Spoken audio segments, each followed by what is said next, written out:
আমার আল্লাহ রাব্বুল আলামিন এই জন্য বলছেন ফাইদা দাখালতুম বুয়ুতান ফাসাল্লিমু আলা আনফুসিকুম তাহিয়াতাম মিন ইনদিল্লাহ।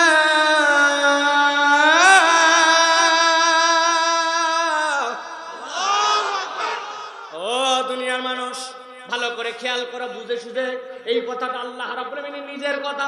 আল্লাহ তোমাদের জন্য তোহফা করে পাঠাইছেন। তুমি যখন এই প্রক্রিয়ায় তোমার পরিবারকে সালাম দিবে, তিনটা নিয়ামতের মালিক হইলে, সাথে আমি রব্বুল আমিন যে বললাম খলাকাল ইনসান আল্লামাহুল বায়ান, আমি যে তোরে জবান শিক্ষা দিয়েছি, তোর জবানের প্রথম হকটা আল্লাহর দেওয়া বর্ণনা মতে আদায় হয়ে যাবে। সুবহানাল্লাহ। আল্লাহ নবীর সাহাবীরা বসে আছেন, নবীদের সামনে তো সবগুলা আশ্চর্যজনক ভাবে বসে থাকতেন। আল্লাহ নবী মুখ দিয়ে যদি থুতু ফেলে দিতেন, তারা কামড়া কামড়ি করে আল্লাহ নবীর থুতুর পানি নিয়ে নিতেন।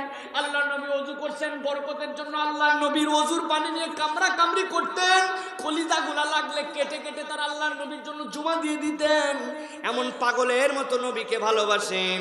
আল্লাহ নবী সাল্লাল্লাহু আলাইহি সাল্লাম বৈঠক শেষ করলেন, সুবহানাকাল্লাহুম্মা বিহামদিকা আশহাদু আল্লা ইলাহা ইল্লা আনতা আস্তাগফিরুকা ওয়া আতুবু ইলাইক।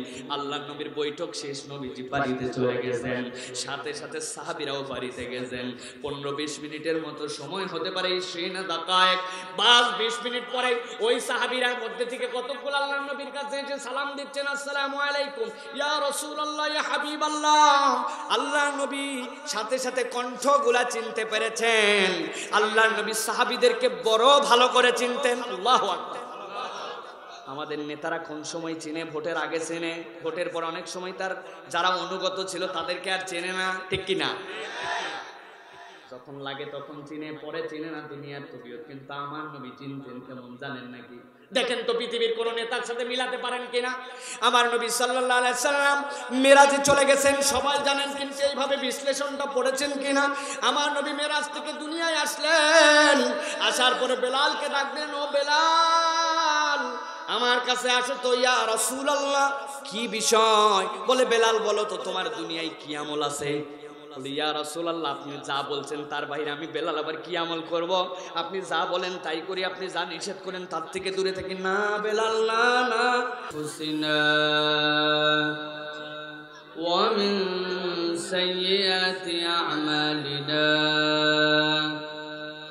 من يهد الله فلا مضل له ومن يضلل فلا هادي له وأشهد أن لا إله إلا الله وحده لا شريك له وأشهد أن سيدنا وحبيبنا وطبيب قلوبنا محمد الذي أرسل رسوله بالهدى ودين الحق ليظهره على الدين كله وكفى بالله شهيدا. فقد قال الله سبحانه وتعالى في كلامه المجيد وفي فرقان الحميد. أعوذ بالله من الشيطان الرجيم. بسم الله الرحمن الرحيم.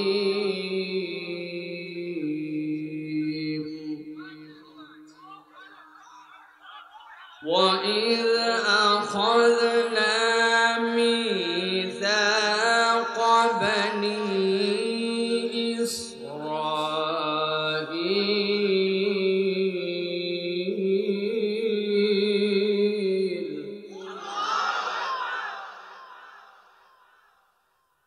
بني إسرائيل لا تعبدون إلا الله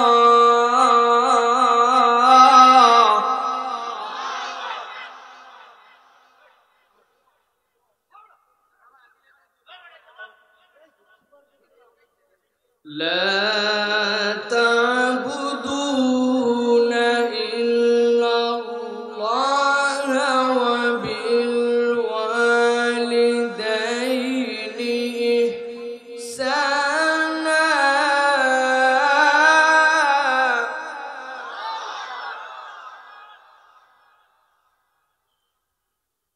وذي القربى واليتامى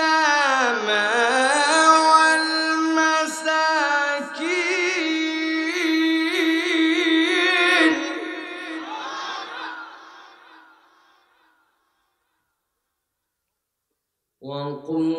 وقولوا للناس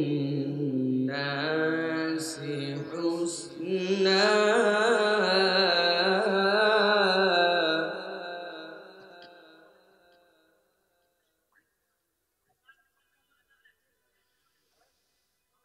وذي القربى واليتامى والمساكين وقولوا للناس حسنا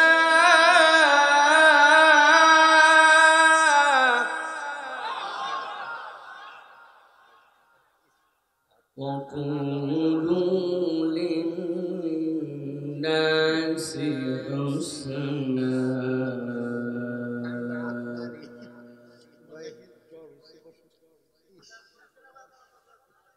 وقال الله سبحانه وتعالى آمرا ومخبرا للمؤمنين والمؤمنات إلى يوم القيامة إن الله وملائكته يصلون على النبي يا أيها الذين آمنوا صلوا عليه وسلموا تسليما اللهم صل على محمد وعلى آل محمد كما صليت على إبراهيم وعلى آل إبراهيم إنك حميد مجيد اللهم بارك على محمد وعلى آل محمد كما باركت على إبراهيم وعلى آل إبراهيم إنك حميد مجيد الحمد لله দয়াময় মেহেরবান মাহবুদ আল্লাহ রাব্বুল আমিনের শুকর গুজার হচ্ছি যে আল্লাহ রাব্বুল আমিন আমাদেরকে লক্ষ কোটি মানুষের মাঝ থেকে আলাদা করে দৌলতে ঈমান দান করে আল্লাহ রাব্বুল আলামিন তার প্রিয় বান্দাদের মধ্যে অন্তর্ভুক্ত করে সুস্থতার জীবন দান করে আল্লাহ রাব্বুল আমিন আজকের এই মুবারক মাজলিসে আমাদেরকে আসার বসার তৌফিক দিয়েছেন এজন্য সর্বাগ্রে আল্লাহ রাব্বুল আলামিনের প্রতি কৃতজ্ঞ হচ্ছি সকলে আনন্দ চিত্তে বুলন্দ আওয়াজে জবান ছেড়ে দিয়ে সকলে পড়ছি আলহামদুলিল্লাহ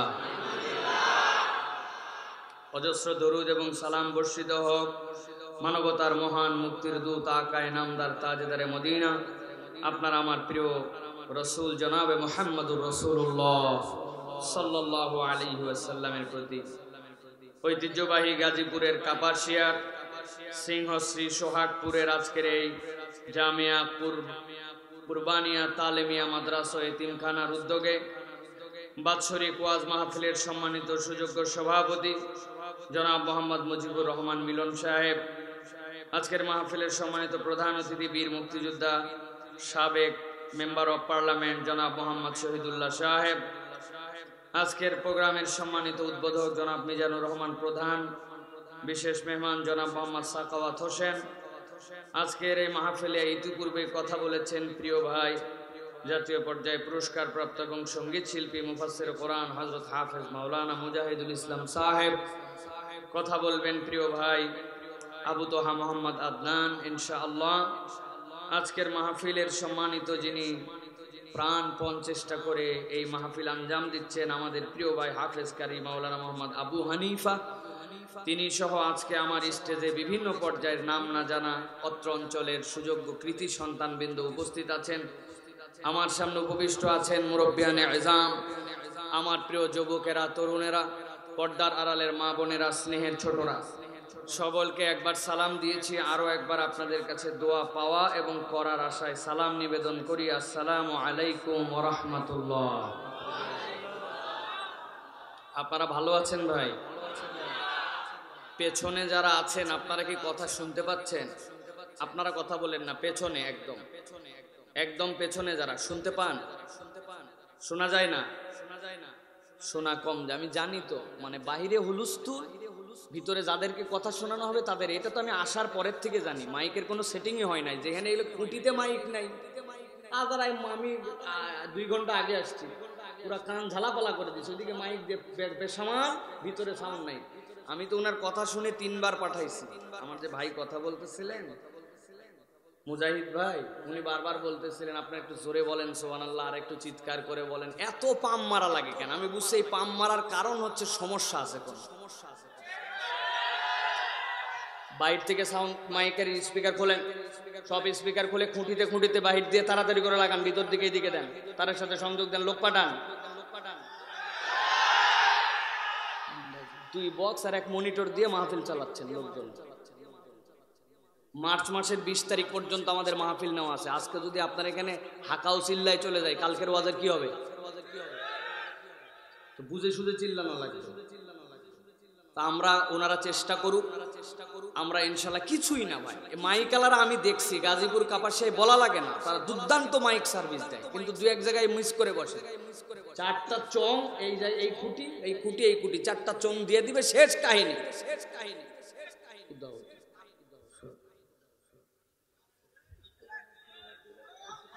আর আপনারা খুব বুদ্ধিমান মানুষ।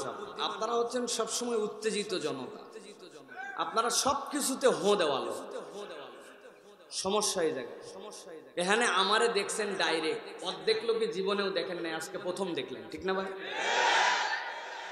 কিন্তু প্রত্যেকের পকেটের মধ্যে আব্দুল হাই সাইফুল্লাহ আছে না? যেই ক্যামেরাম্যানদের জন্য আজকে এই পরিচয়, যেই ক্যামেরাম্যান আমাদেরকে দুনিয়ার কাছে চিনালো, উনাদের জ্বালা আপনার সহ্য হয় না। এখন আপনাদের এখন চেতা, আপনারা মেজাজ চেতা। আরে উনারা তো ক্যামেরাটা ঠিক করে বসবে, সময় দিবেন তো, খালি চিল্লা। আচ্ছা বুঝলাম, ক্যামেরা এইদিকে আছে, এইদিকে আছে, ডিস্টার্ব হচ্ছে দেখতে। আপনাদের কি সমস্যা? আপনি কেন ঠিক ঠিক আর হই হই বলেন? তার মানে এই ঠিক ঠিক আর হই হই দেওয়া এটা আমাদের জন্মগত সমস্যা। এইটাও ঠিক।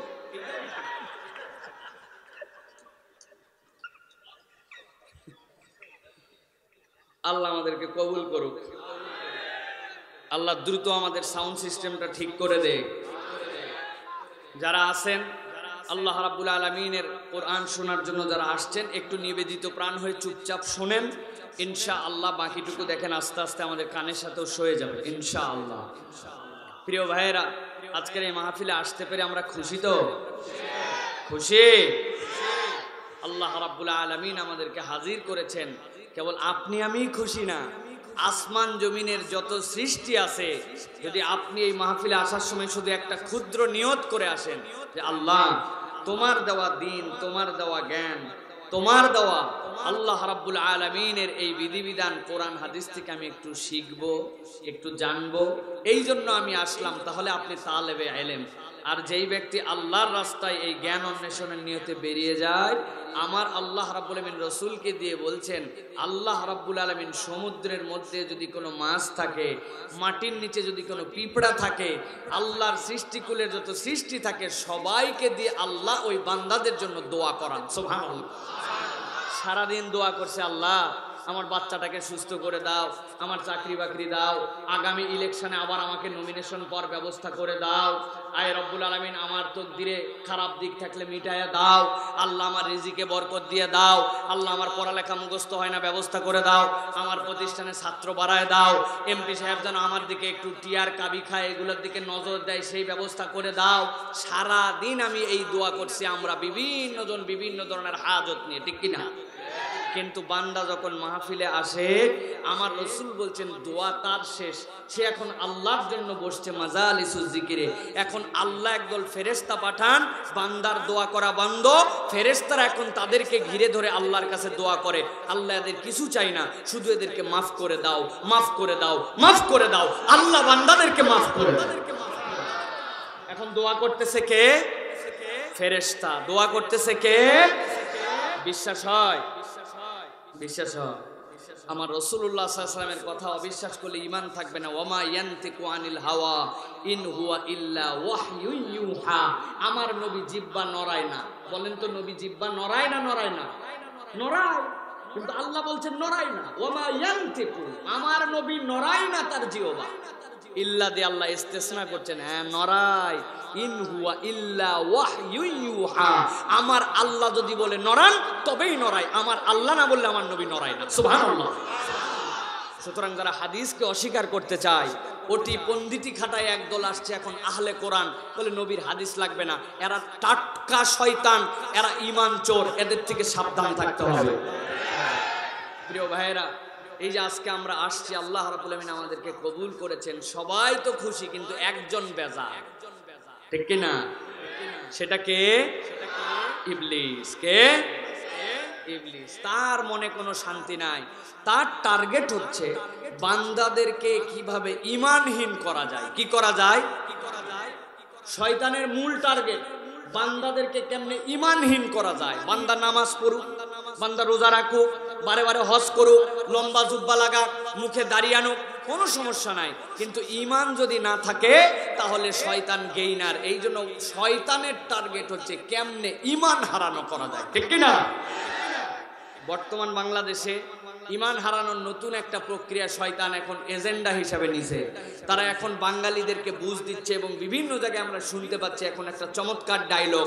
সবাই বলে এখন আমরা করোনা মোকাবেলা করেছি, তাই না? আপনি করোনা কেমনে মোকাবেলা করলেন ভাই? আমরা উপযুক্ত সময় হাত ধোয়াইছি, উপযুক্ত সময় স্যানিটাইজ করাইছি, উপযুক্ত সময় টিকা দিছি, উপযুক্ত সময় মানুষদেরকে সামাজিক দূরত্ব এবং নিরাপত্তা মেনটেন করাইছি। বহু জায়গায় বলছি আমি, বাপ বেটা দুইজন বাইকের পিছনে উঠছে, বাইকটা হচ্ছে তাদের ইয়ামাহা এফজেডএস পিকআপ, দিতেই খালি দৌড় দেয়। বাপ বলছে বেটারে ভালো করে ধর, করে যাবি ধর। বাপের একটু ভুঁড়িটা বড়, বেটার হাত ছোট, কি ধরতে পারে? বহুত কষ্ট করে আব্বারে ধরে রাখছে। বেচারির বুক আর বাপের পিঠ একদম লেপটা লেপটি করে লাইগে ঘাইমে গেছে। দুইজনের মধ্যে কোনো এক সুত ফাঁকা নাই। দুইজন মিলে মসজিদের সামনে যে বাইক পার্কিং করছে, পার্কিং করে বাপ বেটা দুইজনই মসজিদে ঢুকছে। ঢুকার পরে 1.5 হাত ফাঁকে ফাঁকে দাঁড়াইছে। কয় হাত? এইরকম করে আমরা করোনা মোকাবেলা করেছি, বলে কিনা ভাই? আমি আপনাদের কাছে একটু জিজ্ঞাসা করতে চাই, একটু উত্তর দিবেন আপনারা।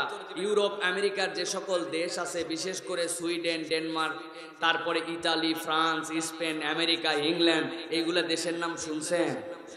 এইগুলা দেশের টাকার দাম বাংলাদেশের থেকে কম না বেশি? এইগুলা দেশের বৈজ্ঞানিক প্রযুক্তি বাংলাদেশের থেকে পিছায়া না আগায়া? এইগুলা দেশের মহাকাশে যাওয়া, মহাকাশের গবেষণা, মহাকাশে যান পাঠানো, এইগুলা থেকে বাংলাদেশের থেকে পিছায়া না আগায়া? যেগুলো দেশের নাম বললাম, এরা করোনার টিকা আবিষ্কার, করোনার management, ICU, CCU, hospital management, এইগুলাতে বাংলাদেশের থেকে পিছায়া না আগায়া? এবার বলেন তো, যেইগুলা দেশ এত কিছুতে আগায়া, বিগত 2 বছরের করোনা মহামারীর সময়ে এইগুলা দেশ করোনার আক্রান্ত এবং মৃতের তালিকায় বাংলাদেশের থেকে পিছায়া না আগায়া? বুঝে বলছেন? ও বাবা, ওনারা টাকাতে আগায়া, প্রযুক্তিতে আগায়া, বিজ্ঞানে আগায়া, টিকায় আগায়া, আইসিইউ আগায়া, সিসিইউ আগায়া, ভেন্টিলেটরে আগায়া, দুনিয়ার সব কিছুর সাথে সাথে করোনাতেও আগায়া, মরাতেও আগায়া, ঠিক কিনা? তার মানে বোঝা যায়, যদি এই প্রযুক্তি আর বিদ্যা বুদ্ধি দিয়ে করোনা ঠেকানো যেত, এইগুলা দেশে করোনাই হতো না।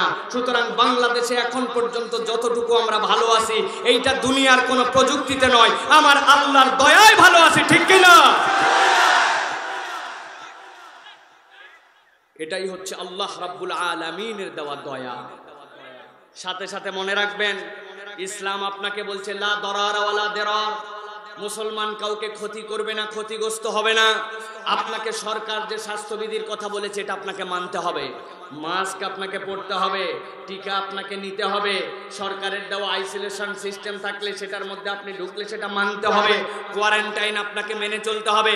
ইসলাম নিরুৎসাহিত করে না, এটা করতে হবে। তবে সাথে সাথে বিশ্বাস রাখতে হবে এত কিছু করার পরেও যদি আল্লাহ ধরতে চায় বাঁচার উপায় নাই, আর যদি আল্লাহ ছেড়ে দেয় এই দুনিয়ার কারো ধরার ক্ষমতা নাই, ঠিক কিনা? এর নাম ঈমান। এর নাম কি? চিৎকার করে বলেন এর নাম কি? সবাই সমস্বরে বলেন এর নাম কি? শয়তানের টার্গেট হচ্ছে এইটা শুধু চুরি করে নাও, বাকি সব রেখে দিবে। আপনার সব থেকে যাবে, আপনার দাড়ি আছে, টুপি আছে, আপনার দল আছে, আপনার সংগঠন আছে, সব আছে, শুধু ঈমান নিয়ে নিতে পারলে শয়তান গেইনার। এই জন্য শয়তানকে পরাজিত করতে চাইলে সবার আগে আপনার ঈমানকে ঠিক রাখতে হবে, ঠিক কিনা? এটা আল্লাহ রাব্বুল আলামিনের নির্দেশনা আপনার আমার জন্য। প্রিয় ভাইয়েরা, বহু জায়গায় উদাহরণ দেই, আমি আপনাদের কাছে আরো একবার বলে রাখি যাতে উদাহরণটা আপনার মাথার মধ্যে গেঁথে থাকে, এটা ভুলবেন না কখনো। এত বড় একটা হীরার পাত্র, কিসের পাত্র? কত বড়? দাম কত? আরে এত বড় হীরার পাত্রই নেই দুনিয়া, আন্দাজি খেলে হুজুর যা বলে তার সাথে হতে। আচ্ছা ধরলেন ক, ধরি এক্স, ওই রকম ধরলাম এত বড় একটা হীরার পাত্র আছে, তার দাম হচ্ছে 10 কোটি টাকা, ঠিক আছে? আরেকটা পাত্র এত বড় সোনার, এটাও অ্যাভেলেবেল, সোনার পাত্র এত বড় কোনো ব্যাপার না, ধরলাম তার দাম 1 কোটি টাকা। আরেকটা পাত্র ঠিক অত বড়, সেটা রূপার, তার দাম কত? ধরলাম 10 লাখ। তার পাশে ঠিক এত বড় একটা মাটির শানকি, ওই মাটির গোল একটা হচ্ছে বল, মাটি দিয়ে বানানো, এটার দাম কত? 50 টাকা দেন না ভাই, 10 টাকায় নামায় হালাছে 50 টাকা, ঠিক আছে তো? একটার দাম 10 কোটি, একটার দাম 1 কোটি, একটার দাম 10 লাখ, আরেকটার দাম 50 টাকা। একটা গোয়ালাকে বলছেন 4টার মধ্যে সমান করে ½ লিটার করে দুধ দিয়ে দে। রূপা, সোনা, হীরা এইগুলার তলা দিয়ে চুল ঢুকে কি ঢুকে না এরকম একটা হালকা ছিদ্র করা আছে, একদম মানে যার থেকে ছোট আর ছিদ্র হয় না। মাটিরটা ছাড়া বাকি 3টাতেই ছিদ্র করা, ½ লিটার করে 4টার মধ্যে দুধ দিছে 2 লিটার। ঠান্ডা মাথায় বুঝে সুঝে বিবেক খাটায় উত্তর দিবেন, এই 4 পাত্রের মধ্যে কোনটাতে দুধ থাকবে?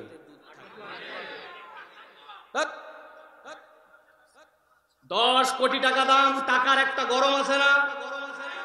পর পর মেলাবার আমি ক্ষমতায় আছি, ক্ষমতার একটা দাপট আছে, যত বড়ই ফুটা হোক আমার পাত্রের দাম 10 কোটি, ওর মধ্যে দুধ থাকাই লাগবে। থাকবে?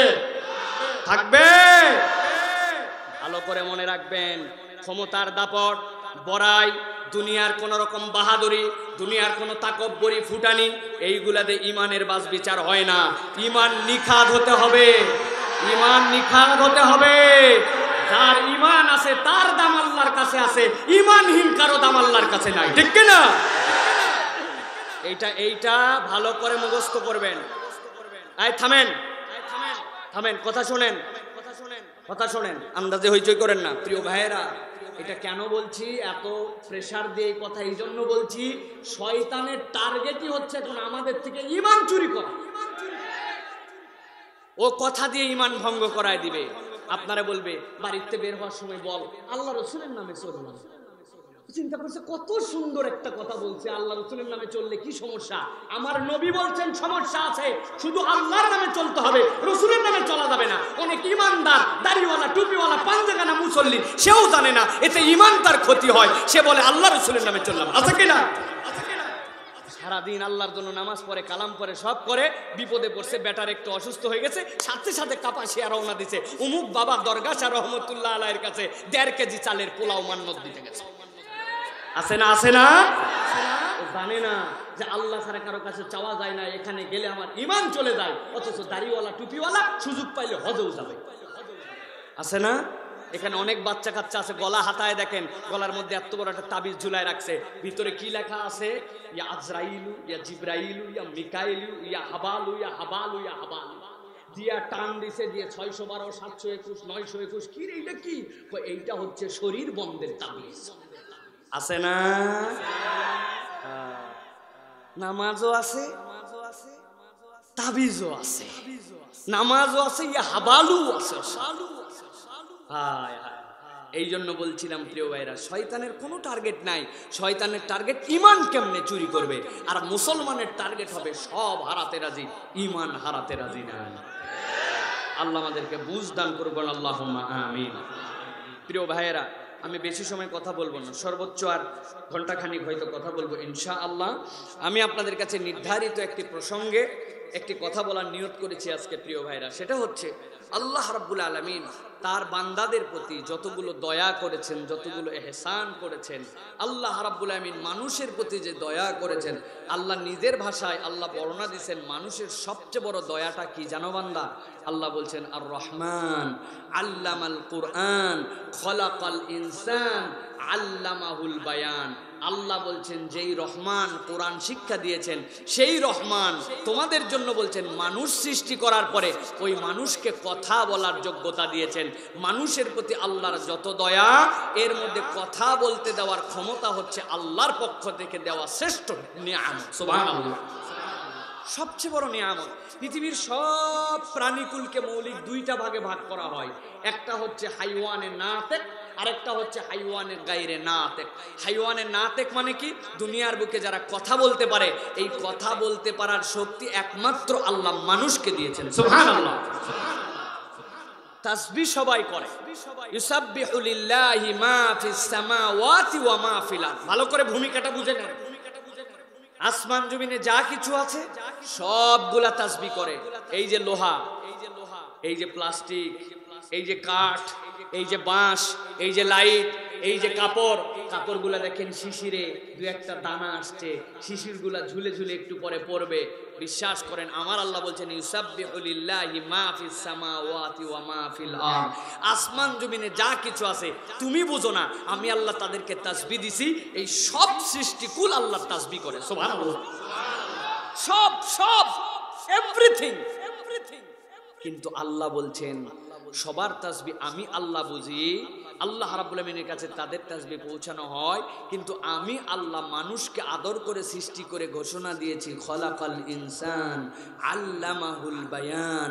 আমি আল্লাহ মানুষ সৃষ্টি করে তাকে একটা কথা বলার যোগ্যতা দিয়েছি। তার যে তাসবিহ সেটা তার ভাই বোঝে, ফেরেশতা বোঝে, আল্লাহ বোঝে। এই জন্য মানুষ হচ্ছে অনন্য। সুবহানাল্লাহ। মানুষ যে কথা বলে, কথা বলার যে প্রক্রিয়া, কিভাবে মানুষ কথা বলে? আমরা যে কথা বলি কিভাবে আবার বল? ছোটবেলায় হয়েছে, হওয়ার পরে আস্তে আস্তে 7-8 মাস বয়স হওয়ার পরে বলে মাম মম মম, এরপরে বাবা বাবা বলতে বলতে বাবা বলে বলো বাবা বাবা বাবা, এরপরে বলে পানি পানি পানি, এই বলতে বলতে বলতে বলে ফেলে। এই তো বলা। আমরা তো এরকমই চিন্তা করছি যে এইটুকুই তো বলা। বিজ্ঞান বলছে প্রিয় ভাইয়েরা এত সহজ নয়, কথা বলার প্রক্রিয়াটা বড় জটিল। আমি 40 সেকেন্ডে আপনাদের কাছে একটু বর্ণনা দেই কথা বলার প্রক্রিয়াটা কত জটিল। পৃথিবীর মানুষ যখন কল্পনা করে আমি কিছু বলবো, সাথে সাথে তার ব্রেনের মধ্যে একটা তরঙ্গ উৎপাদিত হয়। এই তরঙ্গটা এরপরে আল্লাহ রাব্বুল আলামিন এই তরঙ্গায়িত করে জিও বা ঠোঁটের কাছে দুটো সিগন্যাল পাঠান। জিও বা ঠোঁট তখন এই দুইটাকে একটা প্রক্রিয়া করার পরে আমাদের কণ্ঠনালীর মধ্যে লরেন্স নামে এক ধরনের কম্পন আছে, তার কাছে একটা সিগন্যাল পাঠায়। সবগুলা প্রক্রিয়া করে আবার ব্রেনের কাছে সিগন্যাল যায়। ব্রেন এরপরে পুরাটাকে প্যাকেজ বানায়া আপনার আমার মুখের মধ্যে পাঠায়। তখন ওই লরেন্স দুই ধরনের কর্ড আছে, এই কর্ডগুলা প্রতি সেকেন্ডে 200 বার থেকে 1000 বার পর্যন্ত নড়ার ক্ষমতা রাখে। এইরকম করে নড়াচড়া করে আপনার আমার ঠোঁট দিয়ে, আপনার আমার মুখ দিয়ে রব্বুল আলামিন প্রক্রিয়াজাত করে কথা বের করে। আমার আল্লাহ রাব্বুল আলামিন বলছেন আলাম নাজআল লাহু আইনাইন ওয়া লিসানান ওয়া শাফাতাইন। ও দুনিয়ার মানুষ, তোমাদের দুইটা চোখ দিলাম, ওই দুইটা চোখ দিয়ে একটু দেখো না তোমরা আমি রব্বুল আমিন কেমনে তোমার দুইটা ঠোঁট দিয়ে রাখছি আর জিহ্বা দিয়ে রাখছি। কেমনে তোর ওই জিহ্বার ওর ঠোঁটটা তোর জন্য কাজ করে, কেমনে তোর জন্য কথা বলায় সহায়তা করে। বান্দা কখনো কল্পনা করে দেখছিস কিনা দুনিয়ার বুকে আপনার স্ত্রী যাকে আপনি বিবাহ করে এনেছেন, যার খরপোশ আপনি দেন, আপনার বাড়িতে সাধ্যের মধ্যে সর্বটুকু তাকে দেওয়ার চেষ্টা করেন, আপনার যেই সন্তানের জন্য কলিজা পানি করে দিয়ে আপনি পরিশ্রম করে মানুষ বানাচ্ছেন, দেখবেন একই নির্দেশ 2, 3, 5 বার 7 বার দেওয়ার পরে আপনার সন্তান আপনার কথা শুনতে চায় না, আপনার স্ত্রী আপনার কথা শোনে না, আপনার স্ত্রী আবার আপনাকে বলে আপনিও কথা শোনেন না। দুনিয়ার মধ্যে কথা না শোনার, কথা না মানার টেন্ডেন্সি মানুষের মধ্যে আছে কিনা? কিন্তু আমার আল্লাহ বলছেন আলাম নাজআল লাহু আইনাইন ওয়া লিসানান ওয়া শাফাতাইন।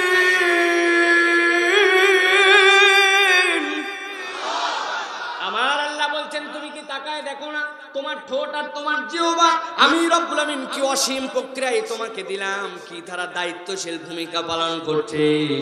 আপনার ঠোঁট আপনার জিহ্বা যদি আপনার সাথে বিট্রে করতো কেমন হতো? এই হুজুর অনেক কথা বলে, প্রত্যেকদিন মাহফিলে কথা বলে ঘন্টার পর ঘন্টা। আজকে আমি জিহ্বা বলেছি আর নড়াচড়া করব না, ঠোঁট তুমি যা পারো তাই করো। ব্রেন থেকে সিগন্যাল আসছে, আসার পরে জিহ্বা সাড়া দেয় নাই, কিন্তু সাথে সাথে ঠোঁট থেকে লরেন্স থেকে প্রক্রিয়া হয়ে আবার চলে গেছে। যাওয়ার পরে আপনার জিহ্বা নড়ে না কিন্তু ঠোঁট নড়ে। আপনার কথা তখন কেমন হতো? কি বলছি বুঝছেন আপনারা? আমি বলছি কাপাসিয়ার লোক কেমন আছেন? পরের দিনে দেখছে আরে বেটা জিহ্বা আগের দিন তুমি বিট্রে করছো, আজকে ঠোঁট আমি দেখি তুমি জিহ্বা যত নড়ো আমি আজকে কোনো কথা বলবো না। আজকে আর জিহ্বা নড়ে কিন্তু ঠোঁট নড়ে না। হুজুর ওয়াজ করতেছে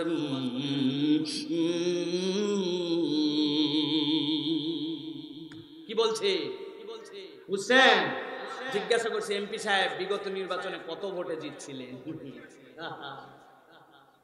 প্রিয় মুসলমান ভালো করে বোঝেন, আমার আল্লাহ এই জন্য বলছেন আলাম নাজআল লাহু আইনাইন ওয়া লিসানান ওয়া শাফাতাইন।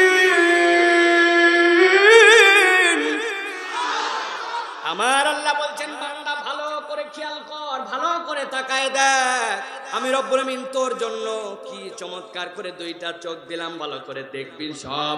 তোর জন্য জিহ্বা দিলাম, ঠোঁট দিলাম, এইগুলা যদি বিশ্লেষণ করিস তোর রবকে চিনতে আর বাকি থাকবে না। বান্দার মাথা অটোমেটিক তার রবের সিজদায় পড়ে যাবে, ঠিক না? প্রিয় ভাইয়েরা, এই যে এতক্ষণ পর্যন্ত যা বললাম এটা আপনাদের কাছে এই জন্য বললাম যে রব্বুল আলামিন আপনাকে আমাকে কথা বলার যোগ্যতা দিলেন, কথা বলা শিখালেন। ওই রব্বুল আলামিন বান্দাকে এমনি এমনি দুনিয়ায় ছেড়ে দেন নাই।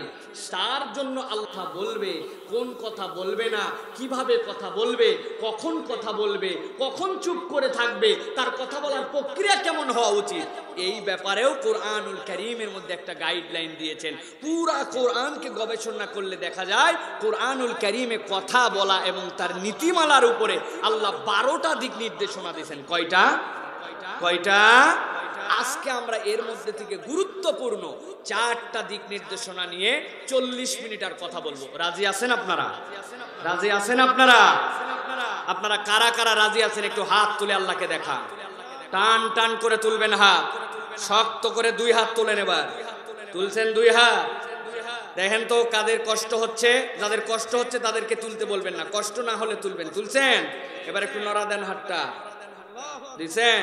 এবার হাত দুটো এরকম করেন, করছেন? এবার একটুখানি বন্ধ খোলেন আর বন্ধ করেন, করছেন?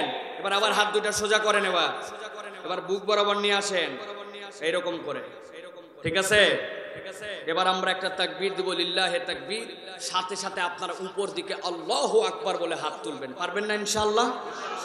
অনেক দোস্তরা বসছে সামনে পিছনে, বন্ধু বান্ধব, চিন্তা করছে এই একটা সুযোগ মাহফিলে আজকে পাইলাম, হুজুর বলছে উপর দিকে তুলতে, আমি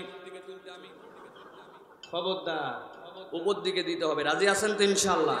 যারা রাজি আছেন তারা একটু গলাটা খাকার দিয়ে নেন। আরে এতগুলা লোক, গলাটা তো ঠিক আছে? দেখে এবার হিম্মত করে একটু তাকবীর দেন দেখি। লিল্লাহে তাকবীর, লিল্লাহে তাকবীর, আল কোরআনের আলো, আল হাদিসের আলো, তোমার নেতা আমার নেতা, তোমার নেতা আমার নেতা, আলেম ওলামা যেখানে, লিল্লাহে তাকবীর। আমার আল্লাহ রাব্বুল আলামিন কথা বলার যে নীতিমালা দিচ্ছেন আল্লাহ রাব্বুল আলামিন তাবৎ পৃথিবীর মানুষের জন্য কথা বলার প্রথম নীতিমালা শেখাচ্ছেন আল্লাহ সূরা নূরের 61 নম্বর আয়াতের মধ্যে জানাচ্ছেন ফাইদা দাখালতুম বুয়ুতান ফাসাল্লিমু আলা আনফুসিকুম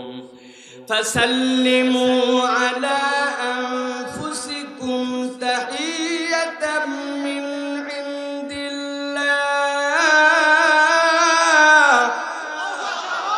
আমার আল্লাহ বলছেন, ও দুনিয়ার মানুষ, আমি রব্বুল আমিন কথা বলার প্রথম যে নীতিমালা তোমাদের জন্য শিক্ষা দিতে চাই, সেই নীতিমালা হচ্ছে, ও দুনিয়ার মানুষ, যখন তুমি তোমার বাড়িতে প্রবেশ করবে, তোমার পরিবারের কাছে যখন ফেরত আসবে, যখন দুয়ারের কাছে হাজির হয়ে যাবে, আমার আল্লাহ বলছেন, আমি রব্বুল আমিন তোমাকে নির্দেশ দিলাম, তাহিয়াতাম মিন ইনদিল্লাহ, আল্লাহর পক্ষ থেকে একটা পবিত্র বাক্য আছে। দুনিয়ার মানুষ বাক্যটা বলে, কিন্তু কথাটা আমার আল্লাহ বলছেন, আমি দায়িত্ব দিলাম, তোমার পরিবারে সর্বপ্রথম তুমি সালাম দিয়ে তোমার ঘরে প্রবেশ করো। সুবহানাল্লাহ। আমার আল্লাহ রাব্বুল আমিন এবার বুঝাচ্ছেন, ও দুনিয়ার মানুষ, কথাটা বারবার তুই শুনিস, এই জন্য তোর কাছে সহজ হয়ে গেছে, কিন্তু জেনে রাখ বান্দা, এই সালামের কথা যেইটা বললাম, তিনটা মৌলিক বিষয় আছে। এর সাথে আল্লাহ বলছেন, তাহিয়াতাম মিন ইনদিল্লাহি মুবারাকাতান তাইয়্যিবা। ও দুনিয়ার মানুষ, আমি আল্লাহ বললাম, এই সালামটা যেটা তোর ঠোঁট দিয়ে উচ্চারিত হয়, এটা তোর কথা নয়, এটা আমি আল্লাহর কথা বান্দাকে দিলাম। তাহিয়াতাম মিন ইনদিল্লাহ। জান্নাতে যাওয়ার আগে হাসরের ময়দানে বান্দা যখন সব রব্বুল আমিনের সামনে হাজির হয়ে যাবে, আমার আল্লাহ ওই দিনও এক শ্রেণীর বান্দাদেরকে আদর দিয়ে ডাক দিয়ে বলবেন, সালামুন কাওলাম মির রাব্বির রহিম। আজকের দিনে রবের পক্ষ থেকে তোদের জন্য সালাম। আল্লাহ বলছেন, ওই সালামটাই তোদের জন্য প্রথম নির্দেশনা। দুনিয়ার মানুষ, তোর পরিবারে সালাম দিয়ে ঢুকবি। এরপর আল্লাহ বলছেন, ওই সালামটা আসলে কি? মুবারাকা, এইটা হচ্ছে তোদের জন্য একটা বরকত। এরপরে আল্লাহ বলছেন তাইয়্যিবা, এইটা হচ্ছে একটা পবিত্রতা।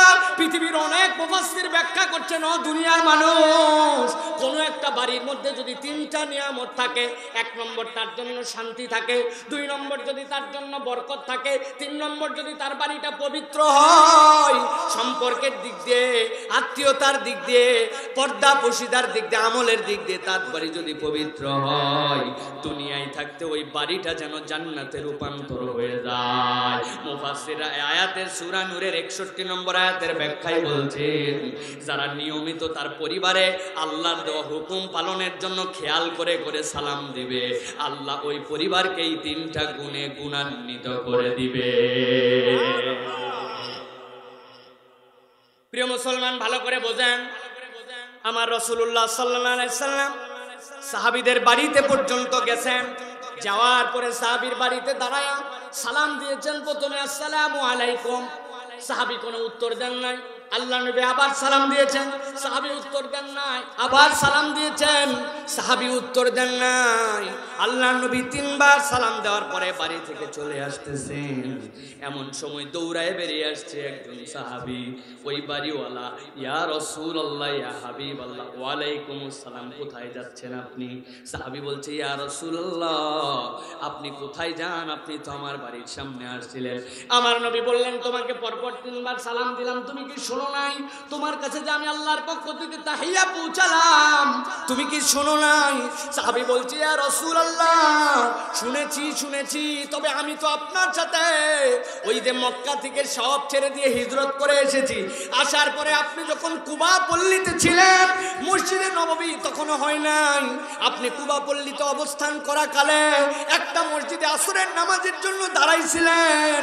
মক্কায় আমরা দেখতাম আপনাকে, যখন আপনি নামাজের জন্য আল্লাহর কাছে দাঁড়াইতেন, বুদ্ধি করে আপনি একটু দাঁড়াইতেন। কি বুদ্ধি? বলে ইয়া রাসূলুল্লাহ, আমাদের কিবলা তো ছিল বাইতুল মুকাদ্দাস, আপনি কাবার সামনে নিয়ে এমন ভাবে দাঁড়াইতেন, কাবাও সামনে থাকে বাইতুল মুকাদ্দাসও পাওয়া যায়, এই অ্যাঙ্গেল করে কাবাকে সামনে নিয়ে বাইতুল মুকাদ্দাসের দিকে দাঁড়াইতেন। কিন্তু আপনি যখন মদিনায় আসলেন, মদিনা তো ঠিক উল্টা দিকে, কাবার দিকে ফিরলে বাইতুল মুকাদ্দাস পাওয়া যায় না, বাইতুল মুকাদ্দাসের দিকে ফিরলে কাবার দিক পাওয়া যায় না।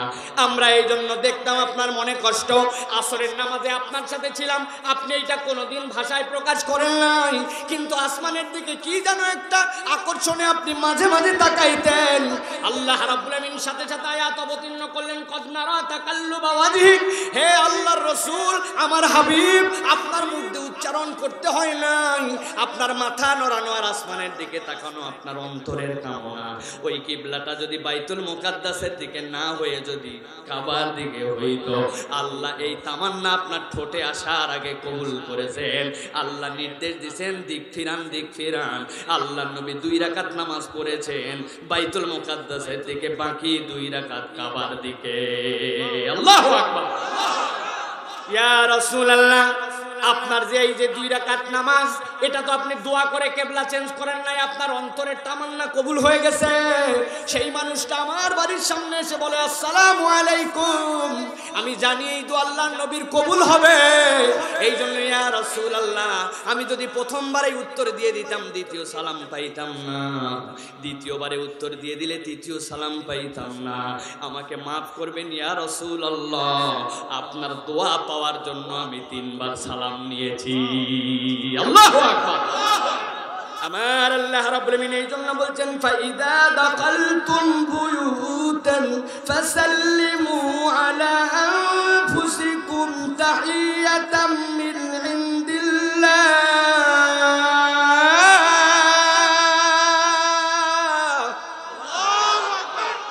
ও দুনিয়ার মানুষ, ভালো করে খেয়াল করো, বুঝে শুধে এই কথাটা আল্লাহ রাব্বুল আমিনের নিজের কথা, আল্লাহ তোমাদের জন্য তোহফা করে পাঠাইছেন। তুমি যখন এই প্রক্রিয়ায় তোমার পরিবারকে সালাম দিবে, 3টা নিয়ামতের মালিক হইলে, সাথে আমি রব্বুল আমিন যে বললাম খলাকাল ইনসান আল্লামাহুল বায়ান, আমি যে তোরে জবান শিক্ষা দিয়েছি, তোর জবানের প্রথম হকটা আল্লাহর দেওয়া বর্ণনা মতে আদায় হয়ে যাবে। সুবহানাল্লাহ। আল্লাহ নবীর সাহাবীরা বসে আছেন, নবীদের সামনে তো সবগুলা আশ্চর্যজনক ভাবে বসে থাকতেন।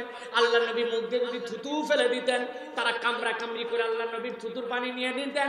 আল্লাহ নবী ওযু করছেন বরকতের জন্য, আল্লাহ নবীর ওযুর পানি নিয়ে কামড়া কামড়ি করতেন, কলিজাগুলা লাগলে কেটে কেটে তারা আল্লাহর নবীর জন্য জুমা দিয়ে দিতেন। এমন পাগলের মতো নবীকে ভালোবাসেন। আল্লাহ নবী সাল্লাল্লাহু আলাইহি সাল্লাম বৈঠক শেষ করলেন, সুবহানাকাল্লাহুম্মা বিহামদিকা আশহাদু আল্লা ইলাহা ইল্লা আনতা আস্তাগফিরুকা ওয়া আতুবু ইলাইক। আল্লাহর নবীর বৈঠক শেষ, নবীজি বাড়িতে চলে গেছেন, সাথে সাথে সাহাবীরাও বাড়িতে গেছেন। 15-20 মিনিটের মতো সময় হতে পারে, 20 দাকায়েক বাস 20 মিনিট পরে ওই সাহাবীরার মধ্যে থেকে কতগুলো আল্লাহর নবীর কাছে এসে সালাম দিচ্ছেন, আসসালামু আলাইকুম ইয়া রাসূলুল্লাহ ইয়া হাবিবাল্লাহ। আল্লাহর নবী সাথে সাথে কণ্ঠগুলা চিনতে পেরেছেন। আল্লাহর নবী সাহাবীদেরকে বড় ভালো করে চিনতেন। আল্লাহু আকবার। আমাদের নেতারা কোন সময় চিনে? ভোটের আগে চেনে, ভোটের পর অনেক সময় তার যারা অনুগত ছিল তাদেরকে আর চেনে না, ঠিক কি না? যখন লাগে তখন চিনে, পরে চিনে না, দুনিয়ার তবিয়ত। কিন্তু আমার নবী চিনতেন কেমন জানেন নাকি? দেখেন তো পৃথিবীর কোন নেতার সাথে মিলাতে পারেন কিনা। আমার নবী সাল্লাল্লাহু আলাইহি সাল্লাম মেরাজে চলে গেছেন, সবাই জানেন, কিন্তু এইভাবে বিশ্লেষণটা পড়েছেন কিনা? আমার নবী মেরাজ থেকে দুনিয়ায় আসলেন, আসার পরে বেলালকে ডাকলেন, ও বেলাল আমার কাছে আসো তো। ইয়া রাসূলুল্লাহ, কি বিষয়? বলে বেলাল বলো তো তোমার দুনিয়ায় কি আমল আছে? ইয়া রাসূলুল্লাহ, আপনি যা বলছেন তার বাইরে আমি বেলাল আবার কি আমল করব? আপনি যা বলেন তাই করি, আপনি যা নিষেধ করেন তার থেকে দূরে থাকি। না বেলাল, না না, তোমার কোনো একটা বিশেষ আমল আছে। হযরতে বেলাল বলেন, কেন জিজ্ঞাসা করছেন ইয়া রাসূলুল্লাহ এই কথা? বলে বেলাল, আমাকে আল্লাহ মেরাজে যখন জান্নাত ঘোরাচ্ছিলেন, আমি জান্নাতের মধ্যে যখন চলছি, তখন দেখি আমার বেলাল হাঁটার সময় খরমে যেরকম শব্দ হয়, বেলালের খরমের শব্দটা জান্নাতে আমি মুহাম্মদ শুনেছি। কোন সাহাবীর খরমের শব্দ কেমন সেটাও আমার নবী জানতেন। তাহলে কতটুকু তাদের সাথে কানেক্টেড ছিলেন। সাইয়েদিনা বেলাল বলেন, ইয়া রাসূলুল্লাহ, এইটা আমার আমল কিনা আলাদা জানি না, তবে ইয়া রাসূলুল্লাহ আমার কাছে খুব ভালো লাগে যখনই আমি ওযু করি সাথে সাথে নিয়ত করি, হায়রে কি আমি নাপাক মানুষ ছিলাম, আল্লাহ আমারে কি এক প্রক্রিয়া শিক্ষা দিলেন। দুইটা হাত ধুলাম, মুখ ধুলাম, কোনই সহ ধুলাম, মাথাটা একটু মসে করলাম, পাটা ধুয়ে ফেললাম, আমি পবিত্র হয়ে গেলাম, আমার গুনাহগুলো ঝরে গেল। এর কৃতজ্ঞতায় আমি ওযু করার সাথে সাথে 2 রাকাত নামাজ পড়ি। ইয়া রাসূল থেকে উঠে চলে গেছে, ইয়া রাসূলুল্লাহ, ইয়া হাবিবাল্লাহ, আপনার কাছে আবার আসছি কেন, একটু আগেই তো গেলে। বলে, ইয়া রাসূলুল্লাহ, আমরা মুনাফিক হয়ে গেছি, আমরা নেফাকের মধ্যে চলে গেছি। বলে, কি আশ্চর্য কথা, কেমনে তোমরা মুনাফিক হইলে? বলে, ইয়া রাসূলুল্লাহ, আপনার কাছে যত সময় থাকি ঈমানে টকবক থাকে আমাদের অবস্থা, আমাদের সবকিছু বিলীন করে দিব আল্লাহর জন্য, এরকম কুরবানের হালতে থাকি। কিন্তু যেই না আপনার কাছ থেকে চলে যায় আমাদের মনগুলা কেমন যেন বাঁকা বাঁকা হয়ে যায়, ইসলাম থেকে একটু দূরে সরে যেতে চাই। তাহলে আপনার কাছে থাকার এক হালত আর আপনার থেকে দূরে গেলে এক হালত, এইটা তো নেফাকের হালত। আমার নবী বললেন, না না না ও আমার সাহাবীরা, এইটা নেফাকি নয়, বরং আমার সামনে থাকতে তোমাদের যে হালত থাকে ওই হালতটা যদি 24 ঘন্টা কোনো এক বেলা পুরা দিন চলতো, আসমানের ফেরেশতা সহ্য করতে পারতো না, তোমাদের কাছে আসমানের ফেরেশতা নেমে নেমে হাত দিয়া মুসাহাবা করত। আমার নবী বললেন, আজকে আমি আসি থাকবো না, আমার রফিকুল উলা রব্বুল আলামিনের সাথে আমি সাক্ষাতে চলে যাব, কিন্তু কিয়ামত পর্যন্ত আমার উম্মতের জন্য বলে গেলাম, শয়তান তোদের অন্তরে যখন বক্রতা তৈরি করে দিবে, শয়তান যখন তোদের অন্তরের মধ্যে এক ভাইয়ের সাথে আরেক ভাই দূরত্ব তৈরি করবে, তোরে আল্লাহর পথে চলা অবস্থা থেকে শয়তান মাঝে মাঝে তোরে খোসা দিয়া দিয়া দূরে সরাইতে যাবে, 2 ভাইয়ের মধ্যে সম্পর্কের অবনতি ঘটাতে থাকবে। আমি রাসূল তো থাকবো না, কিন্তু প্রেসক্রিপশন করা থাকলো কিয়ামত পর্যন্ত, আফসুস সালাম বাইনাকুম, তোমরা নিজেদের মধ্যে সালাম বিনিময় করো, আল্লাহ তোমাদের বাঁকা অন্তরগুলাকে সোজা বানায়া দিবে। আমার আল্লাহ রাব্বুল আলামিন বলছেন, কাযালিকা ইউবাইনুল্লাহু লাকুমুল আয়াতি লাআল্লাকুম তাকিলুন।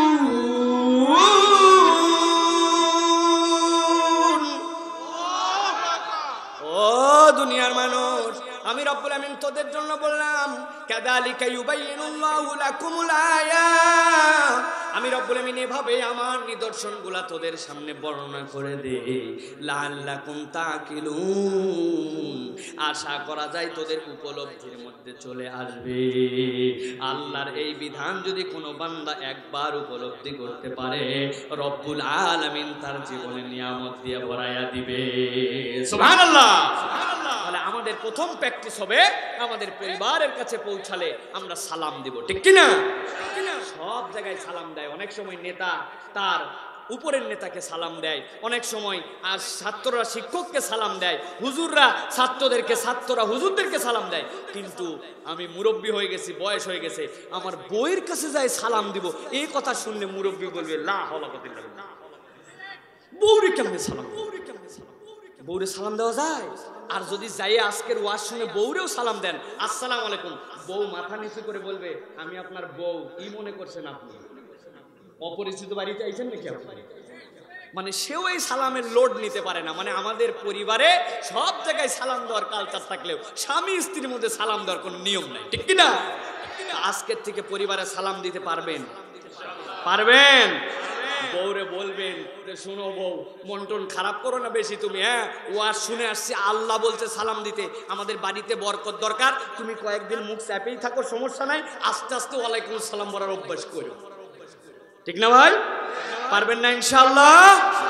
এটা আমাদের আমল হবে। এক ভাই আরেক ভাইয়ের সাথে দেখা হলে আমরা সালাম দিব, পরিবারে সালাম দিয়ে ঢুকবো। দরজায় ঢুকে কলিং বেল দেওয়ার আগে, ডাক দেওয়ার আগে আগে একবার সালাম দিয়ে নেবেন, কে শুনলো না শুনলো, আসসালামু আলাইকুম, ও সকিনার মা দরজাটা খোলো। পারবেন না ইনশাআল্লাহ?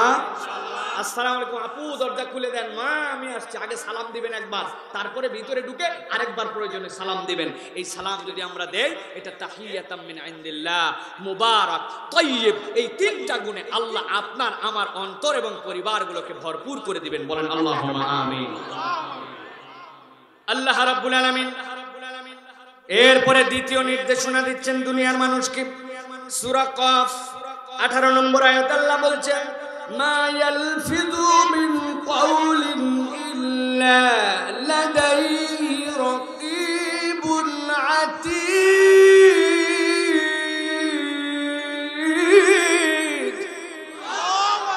আমার আল্লাহ রাব্বুল আলামিন বলছেন, দুনিয়ার মানুষ, 2 নম্বর তোমার জন্য যেই জবান আমি দিলাম, খলাকাল ইনসান আল্লামাহুল বায়ান।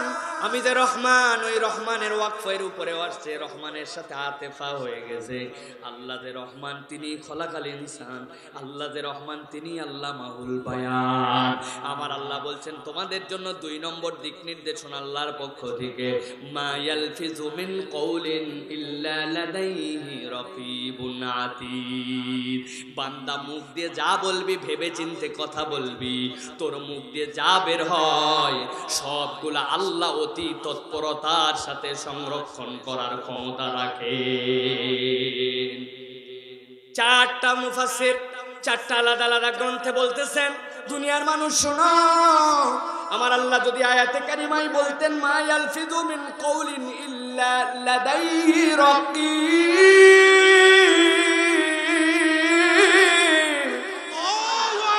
যদি আমার আল্লাহ বলতেন রব্বুল আলামিন তোদের মুখ দিয়ে যা বের হয়, যা লব্জ বের হয়, এইগুলা সংরক্ষণকারী আল্লাহর জন্য ইট ওয়াজ এনাফ, এইটা আল্লাহর জন্য যথেষ্ট হইতো।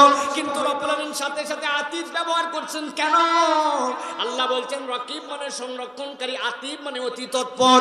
আরে 1450 বছর আগে কোনো জি চিনতো না পাবলিক, এখন আমরা জি এমন চিনছি, 1G 2G 3G 4G, এখন 5G আবার শুনতেছি কয়েকদিন পরে নাকি 5.5G পর্যন্ত আসবে, ঠিক কিনা? জি আর জি মানে প্রযুক্তিতে আমরা কতটুকু আগাচ্ছি, এই প্রযুক্তি আমাদেরকে কত সামনে নিয়ে যাচ্ছে। আমার আল্লাহ এইখানে যে আতীত শব্দ ব্যবহার করেছেন, আতীদের ব্যাখ্যায় মুফাসসিররা বলছেন দুনিয়ার প্রযুক্তি যত দূর পর্যন্ত যাবে, আমার আল্লাহর আতীতটা তার সামনে সামনে দিয়ে যাবে, ওইটা ছুঁয়ে দেখতে পারবে না কখনো। আল্লাহ এত কুইক, এত তৎপর ভাবে বান্দা যা বলে সবগুলা সংরক্ষণ করে। আল্লাহু আকবার। যেহেতু আল্লাহ সংরক্ষণ করেন, তার মানে আল্লাহর নির্দেশনা কি? তার মানে আল্লাহর নির্দেশনা কথা বলার ক্ষমতা আছে বলেই যা ইচ্ছা তাই বলো না, ইচ্ছা মতো মিথ্যা প্রতিশ্রুতি দিও না, মুখ দিয়ে গীবত গিল্লা করো না, পরনিন্দা পরচর্চা করো না। আমার আল্লাহ যা বলতে নিষেধ করেছেন তা বলো না, আবার আমার আল্লাহ যা বলতে বলেছেন ভয়ে ভয়ে চুপ করে উঠে কোরা। মুখ বড় ভয়ঙ্কর আমাদের জন্য। অনেক অপরাধ আছে আপনি করবেন, মানুষ সাধারণভাবে সেইটাকে অনেক সময় মেনে নিতে পারে।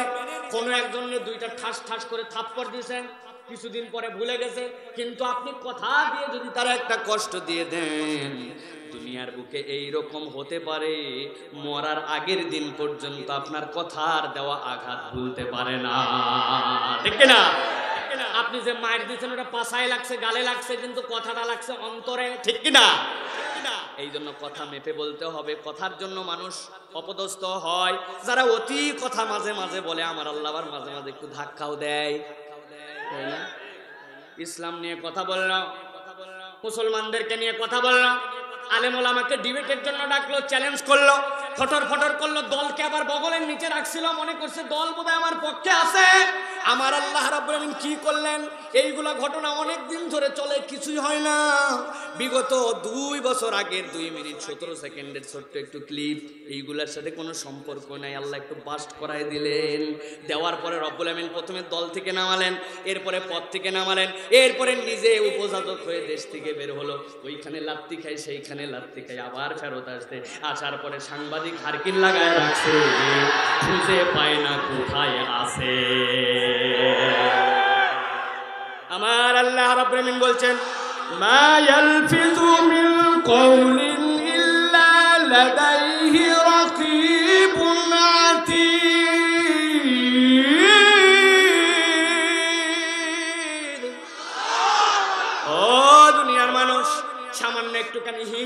কি লাভ দিয়ে উঠছেন আপনি, তাই না? এবার আসেন তো একটু ভিন্ন দিকে। সেই লোকের 2 মিনিট 17 সেকেন্ড প্রকাশ পাওয়ার কারণে দুনিয়ায় এত বেইজ্জতি, আপনি এবার নিজের দিকে তাকান, নিজের দিকে তাকান, নিজের কথামালার দিকে তাকান। আপনি বুঝ হওয়ার পরের থেকে কত কথা বলছেন, যেই কথা আপনার মায়ের সামনে বলতে পারেন না, যেই কথা আপনার বাপের সামনে বলতে পারেন না, আপনার এমপি সাহেবের সামনে ওই কথা বলতে পারেন না, আপনার পরিবারের নিকটস্থ মানুষের কাছে বলতে পারেন না, অথচ সেইগুলা কথা বন্ধু বান্ধব একত্রিত হয়ে বলছিলেন, কোনো একটা পরিবেশে বলছিলেন। আপনি যেই কথা অন্যের কাছে বলতে পারেন না, সেই কথা আল্লাহর কাছে লেখা আছে। তাহলে ওই ব্যক্তির 2 মিনিট 17 সেকেন্ড যদি আপনার এমন বিস্ফোরণ হয়, আপনার আমার গুলা যদি আল্লাহ প্রকাশ করে দেন, যাওয়ার কি জায়গা আছে? পরের কথা বললাম, আপনি যে খুব খুশি হলেন, এখন আপনি খুশি না বেজার দেখেন তো একটু নিজের দিকে তাকায়। আজকে সকাল থেকে যেমনে কথা বলছি, যাই মন দিয়ে চিন্তা করছি, পাবলিক ভার্সে মুরব্বী হয়ে গেছে, 50-এর উপর বয়স, উনার তো আর কোনো শাহওয়াত নাই, উনার ভিতরে আর কোনো জৈবিক চাহিদা নাই, কিন্তু মহিলা সামনে দিয়ে একটা বেঁচে গেছে, হেঁটে গেছে, ওই মহিলার ওই মুরব্বী পর্যন্ত কি কল্পনা করছে, কি চিন্তা করতে, কি কথামালা তার ব্রেনের মধ্যে তৈরি হয়েছে। আমার আল্লাহ বলছেন, আমি আল্লাহর কাছে সংরক্ষিত আছে। আমি আল্লাহ যেদিন ফাঁস করে দিব, ওই দিন হিসাব করে কথা বলিস আর চিন্তা করিস, ঠিক কিনা? অপরের কাছে গেলে খুব মজা, নিজের কাছে নিজের অপরাধগুলো আমরা খুঁজে পাই না। আমাদের দেশের মৌলিক সমস্যা হচ্ছে জুলুমের কথা বললে আর কোনো অপরাধ বললে সরকারের দিকে চোখ যায়, পাওয়ারের দিকে চোখ যায়। আমি নিজের দিকে আগে চোখ দেন, নিজে না শুধরাইলে আল্লাহর কাছে বাকিদের হিসাব আপনার কাছে চাওয়া হবে না। আমার আল্লাহ রাব্বুল আমিন এই জন্য 2 নম্বর নির্দেশনা দিচ্ছেন, দুনিয়ার মানুষ যা বলো মেপে বলো। তাহলে আপনি চিন্তা করেন তো, গীবত গিল্লা, মিথ্যা কথা, হারাম কথা, অযাচিত কথা, এইগুলা কি ইমানদারের কথা হতে পারে?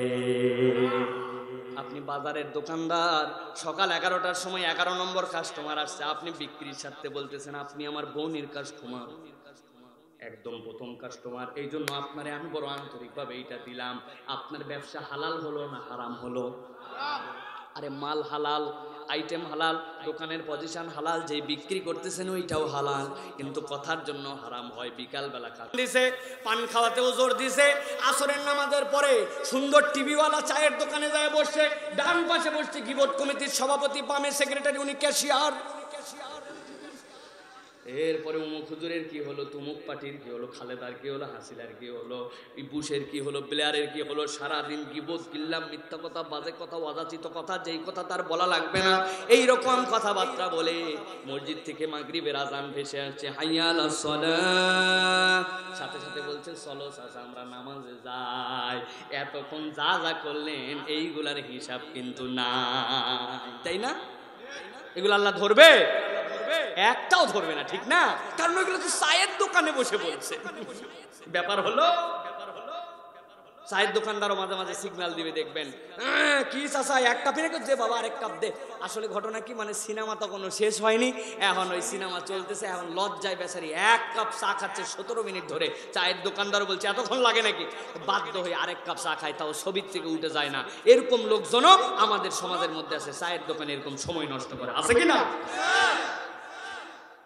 প্রিয় মুসলমান, এই জন্য আমার আল্লাহ রাব্বুল আমিন এটা সতর্ক করছেন, বান্দা যখন কথা বলবে এখন থেকে বিবেচনা করে কথা বলবে, এটা আল্লাহ দায়িত্ব দিচ্ছেন। তাহলে মুসলমান মিথ্যা কথা বলবে না, গীবত গিল্লা করবে না, মুখ দিয়ে গালি দিয়ে কথা বলবে না। ঢাকা আর গাজীপুরবাসী আমরা বড় খুশি, আমাদের গালি ছাড়া মুখের কোনো কথা নাই, ঠিক না? ভাই হুজুর আমার পোলা লাগে দোয়া করবেন, হালার পোলায় কথা শুনবার চাই না। আমি বললাম এটা তো আপনার পোলা না, এটা আপনার শালার বেটা, এই নিয়ে চিন্তা কি? কই না হুজুর, ইবা আমারই পোলা। আমি তো আপনি কইলেন যে হালার পোলা, কইটা কই হালাইছে, এটা মুখের কথা তো, হালা আয়া পড়ে, হালা নাকি সব জায়গায় আয়া পড়ে। আপনি এই যে হালা বলতেছেন, শালা বলতেছেন, বন্ধু বন্ধুরে ডাক দেয়, এ হারামজাদা কই আছোস, তাড়াতাড়ি আপ। আমি বললাম হারামজাদা মানে আপনি কি জন্য হারামজাদা কইলেন? কই এটা হুজুর মুখের কথা হয়ে গেছে। দোকানে পাঠায়, দাদা নাতিরে পাঠায়, কই হারামজাদা যা একটা গুল নিয়ে আয়। আমি বললাম চাচা, ও চাচা আপনি কি ওই আপনার ছেলে যে এইটা একটা আকাম করে বের করছে আপনি জানেন? কয় তার মানে কি বলতে চাও তুমি? আপনি তো বলেন হারামদাদা, হারামদাদা মানে তো তার বাপের ঠিক নাই। কয় না রে বেকুব, এইটা আমি মজা করে ডাক দিছি। চিন্তা করছেন আমাদের অবস্থা? আমরা এই যে মানুষের সাথে গালি দিয়ে কথা বলি, বাজে কথা বলি, আলাপ পেড়ে আমরা অনেক সময় মুখ দিয়ে গালি আওড়াই, এইগুলা ইসলামী শরীয়তে আল্লাহ রাব্বুল আমিনের নির্দেশনা। যেই আল্লাহ তোমার সকল সৃষ্টির মধ্যে অনন্য করলেন, খলাকাল ইনসান আল্লামাহুল বায়ান, ওই আল্লাহ বলছেন হিসাব পাই পাই করে রাখা হবে, তোমার মুখের ব্যবহার ঠিক করে করো। ঠিক কিনা? রাজি আছেন মুসলমান? ওয়াজ বাড়ি যাবে না এখানে থাকবে ইনশাআল্লাহ। এবার চলেন আমার আল্লাহ রাব্বুল আলামিন 3 নম্বর নির্দেশনা দিচ্ছেন। এই নির্দেশনাটা বড় নির্দেশনা। এই নির্দেশনার অধীনে রব্বুল আমিন 4টা নির্দেশনা রেখেছেন। আমাদের আলোচনার শেষের দিকে একবারে ভালো করে গভীর মনোযোগে বুঝেন। আল্লাহ বলছেন ওয়া ইয আখাযনা মিসাকা বানি ইসরাঈল। আল্লাহ রাব্বুল আমিন বলছেন, ও দুনিয়ার মানুষ, কুরআনুল কারীমের মধ্যে তোমাদের জন্য আয়াতটা উপস্থাপন করে দিলাম, কিয়ামত পর্যন্ত এটা থাকবে। আমি আল্লাহ বললাম ওয়া ইয আখাযনা মিসাকা বানি ইসরাঈল। আল্লাহু আকবার। আমার আল্লাহ রাব্বুল আমিন বলছেন, আমি যখন বনি ইসরাইলদের কাছ থেকে ওয়াদা নিলাম, ভালো করে একটুখানি বোঝেন 5 মিনিট। বনি ইসরাইল নাম শুনছেন? আপনি যদি কোরআন বুঝতে চান, বনি ইসরাইল না বুঝলে আপনার কোরআন বোঝা হবে না। কোরআনের পাতায় পাতায় সূরায় সূরায় বনি ইসরাইল আর বনি ইসরাইল। বলেন তো বনি ইসরাইলের নবীর নাম কি? কি নাম? মুসা আলাইহিস সালাম। উনি কি নরম নবী না গরম? ওরে বাবা রে বাবা, খালি গরম না। আপনারে আমি ডাক দিব, এদিকে আসেন ভাই, 1000 খানিক টাকা দিব আপনারে, আপনি আমার গালের মধ্যে একটা থাপ্পড় দিয়ে 2টা দাঁত ফালাই দিবেন। আরে ডায়লগ তো মারেন, থাপড়ায় দাঁত ফালাই দিবে, এত সোজা না। আল্লাহ দাঁত বড় মজবুত করে বানাইছেন, কিন্তু আপনি হয়তোবা নরমাল দাঁতে, নরবরা দাঁতে থাপ্পড় দিলে 1-2টা দাঁত উঠে যেতেও পারে। আপনি থাপ্পড় দিলে গালের মধ্যে দাগ বসে যেতে পারে। সর্বোচ্চ কান বরাবর থাপ্পড় দিলে কান ঝিঁঝি লেগে যেতে পারে, আপনি কানে শুনতে নাও পারেন। কিন্তু এক থাপ্পড় একটাকে দুনিয়ার থেকে বিদায় করা এত সোজা কাম না। এটা এমনি এমনি বলতেছি না, পৃথিবীতে একটা প্রতিযোগিতা আছে থাপ্পড় মারা। ওরে আল্লাহ, ওই থাপ্পড় আবার কিভাবে মাপে? মাপে দেখছি একজন থাপ্পড় দিচ্ছে 262 কেজি ওজন, ও এরকম করে নড়ে আবার সোজা। তখন বুঝলাম আসলে থাপ্পড় দিয়ে মানুষ মারে, এর চেয়ে কঠিন কাজই নাই। মুসা আলাইহিস সালাম বাবুরসি বেয়াদবি করেছে, ঠাস করে দিয়েছে, জায়গায় নাই। কিরম পাওয়ারফুল নবী মুসা আলাইহিস সালাম। ভালো করে বোঝেন, এই বনি ইসরাইল পৃথিবীর সবচেয়ে নির্যাতিত সম্প্রদায়। বনি ইসরায়েলের ছেলেদেরকে মেরে ফেলা হতো, নারীদেরকে ইচ্ছা মতো ব্যবহার করা হতো। বনি ইসরায়েল যুগের পরে যে নির্যাতিত ফেরাউনের কবলে ছিল, ওই বনি ইসরায়েলের কাছে মুসা আলাইহিস সালামকে আল্লাহ প্রেরণ করলেন। মুসাকে কখনো বলে জাদুকর, যেহেতু তার লাঠির একটা পাওয়ার আছে। মুসাকে চ্যালেঞ্জ দিল, মুসা আজকে খেলা ফাইনাল হবে, তোমার জাদুর শক্তি বেশি না আমার। মুসা আলাইহিস সালামকে আল্লাহ ওহী করে দিলেন, একসেপ্ট করে নেন। মুসা আলাইহিস সালাম একসেপ্ট করে নিলেন। বনি ইসরায়েলের পক্ষ থেকে মুসা আলাইহিস সালাম ওই জাদুর খেলায় যাবেন। ফেরাউন 3 মাস সময় নিয়ে কয়েক শত জাদুকর ম্যানেজ করছে। ঘটনা শোনাচ্ছি না, ভালো করে বোঝেন। আয়াতের ব্যাকগ্রাউন্ড বোঝার জন্য এটা জানার দরকার আছে। 300-400 বনি ইসরায়েলের মধ্যে 300-400 ফেরাউন তার বিভিন্ন জায়গা থেকে বড় বড় জাদুকর আনছে। আনার পরে মুসার সাথে লাগাই দিলে তো হবে না, পরীক্ষা নিতে হবে। একের পর এক পরীক্ষা নেয়, পরীক্ষা নিয়ে সবগুলা রিজার্ভ রাখছে। তাফসিরের মধ্যে বলছে 70 জনের মাঠে নামায় দিছে। যেই না 70 জন মাঠে নামছে, নামার আগ মুহূর্তে সবগুলো আবার ফেরাউনের কাছে আসছে। অনেক পরীক্ষা নিরীক্ষা করে তো মুসার বিপক্ষে নামাচ্ছেন। আপনার কাছে আগে বলে নেই, দুনিয়ার মানুষের চরিত্র কাজ শেষ হয়ে গেলে আর খবর নাই। হুজুরের আগে তোয়াজ, বাপরে বাপ কি করবে আর না করবে, কোথায় শোয়াবে, কোথায় বসাবে, ও আর শেষ। আর হুজুর কমিটির লোক খুঁজে পায় না, হয় কিনা? আমাদের দেশে হয় না এরকম, কিন্তু 2-1 জায়গায় এরকম হয়। ভালো করে খেয়াল করেন। ফেরাউনের জাদুকররা এসে বলল, যদি আমরা জিতে যাই কি দিবে? আগে বলে নাও। ফেরাউন বলল, আমার মন্ত্রী পরিষদ বড় করব, যত টাউট বাটপাট তোমরা আছো সব আমার পাশে রাখবো। তা আমার কথা নয়, কোরআনের কথা। আল্লাহ রাব্বুল আমিন উল্লেখ করেছেন কোরআনের মধ্যে, মূসা আলাইহিস সালামের বিপক্ষে ওই 70 জন মাঠের মধ্যে আসলো, জিজ্ঞাসা করলো কে আগে নিক্ষেপ করবে। মূসা আলাইহিস সালাম আল্লাহর পক্ষ থেকে নির্দেশ দিয়ে বললেন তোমরাই আগে নিক্ষেপ করো। 70 জন জাদু নিক্ষেপ করতে শুরু করে দিল। এক একজন লম্বা লম্বা দড়ি ফেলে, গাছ ফেলে, বাঁশ ফেলে, সবগুলা সাপ হয়ে যায়। এক একটা সাপ এমন সাইজ ধারণ করে আশপাশে তারা জাদু খেলা দেখতে আসছিল ওদের পিলাতে আর জান নাই। আমার আল্লাহ বলছেন মুসা একটু ভয় পাইছে, মুসা তো মানুষ। আমার আল্লাহ বলছেন মুসা ভয় পাবেন না, ওদের যেইগুলা দেখতেছেন সাপ হয়ে ঘোরাফেরা করে, আমি আল্লাহ তো জানি এগুলো একটাও সাপ হয় নাই, দড়ি দড়ি আছে, গাছ গাছে আছে। কি হয়েছে তাহলে? ওই চোখের উপর দিয়ে তারা একটা প্রলেপ দিয়েছে, আস্তরণ দিয়েছে, সেইটাই জাদু সেহের। ওইটার কারণে যা আছে তাই আছে, কিন্তু চোখের সামনে ওই জাপসা পর্দা পড়ার কারণে ওই মানুষগুলা ভুল করে তাদেরকে সাপ দেখে, ভুল করে লাঠি গুলাকে বড় বড় অজগর দেখে। আপনাদের এলাকায় ছিল কিনা জানি না, আগে আমরা দেখেছি আমাদের গ্রামের দিকে ঈদের দিনে লম্বা একটা বাঁশ, বাঁশের মাথার মধ্যে এরকম করে সুন্দর করে খড় দিয়ে লাগানোর পরে বেলুনওয়ালারা ওর মধ্যে ঘূর্ণি, ওর মধ্যে বেলুন, ওর মধ্যে নানান ধরনের রং বেরঙের চশমা বিক্রি করতো। দেখছেন আপনারা? বেলুনওয়ালা তার চশমার ডিক্লার দিবে, ডাক দিবে, এখন সারাদিন কি বেলুন ফুকানো যায় কিনা, সারাদিন বাঁশি ফুকানো যায় না।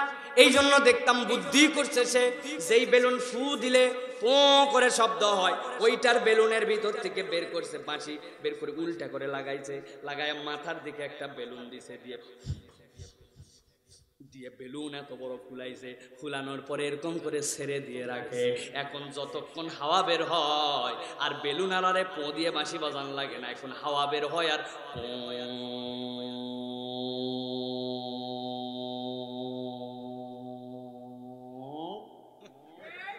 দেখছেন আপনারা?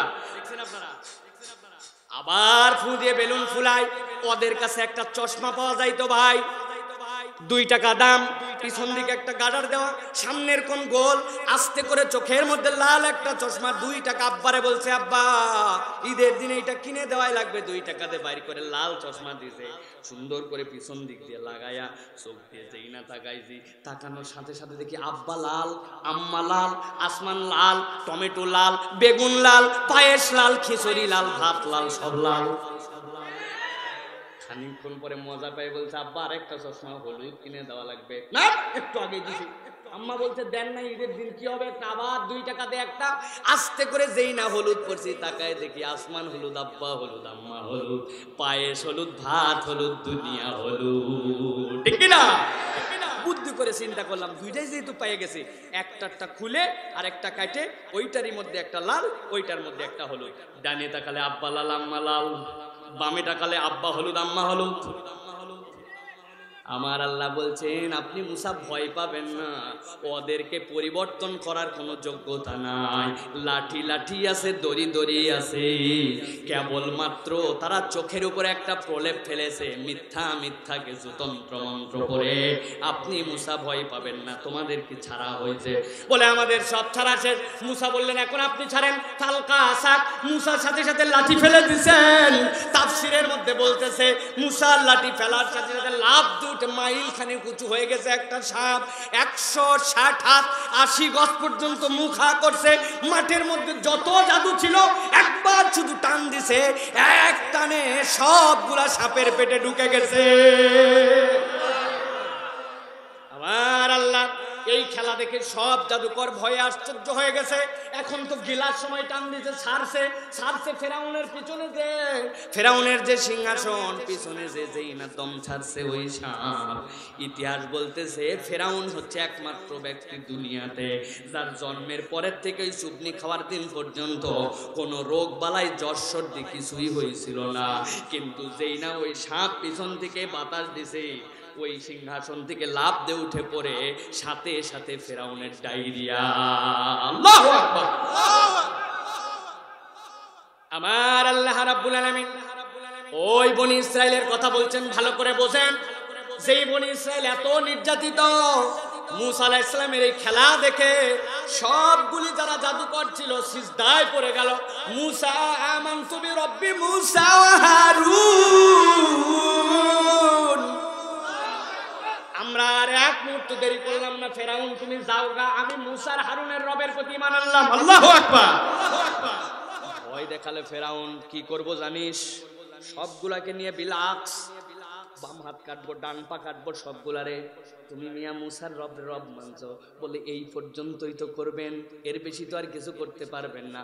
আমার ঈমান আমার কাছে থাকলে, বাকি অঙ্গ থাকলেই কি আর না থাকলেই কি। ইমানদার কখনো ইমানের সাথে কিছু কম্পেয়ার করে না, কিছু স্যাক্রিফাইস করে না। ওমর মুখতার, লিবিয়ার বিখ্যাত তিনি একজন দাই।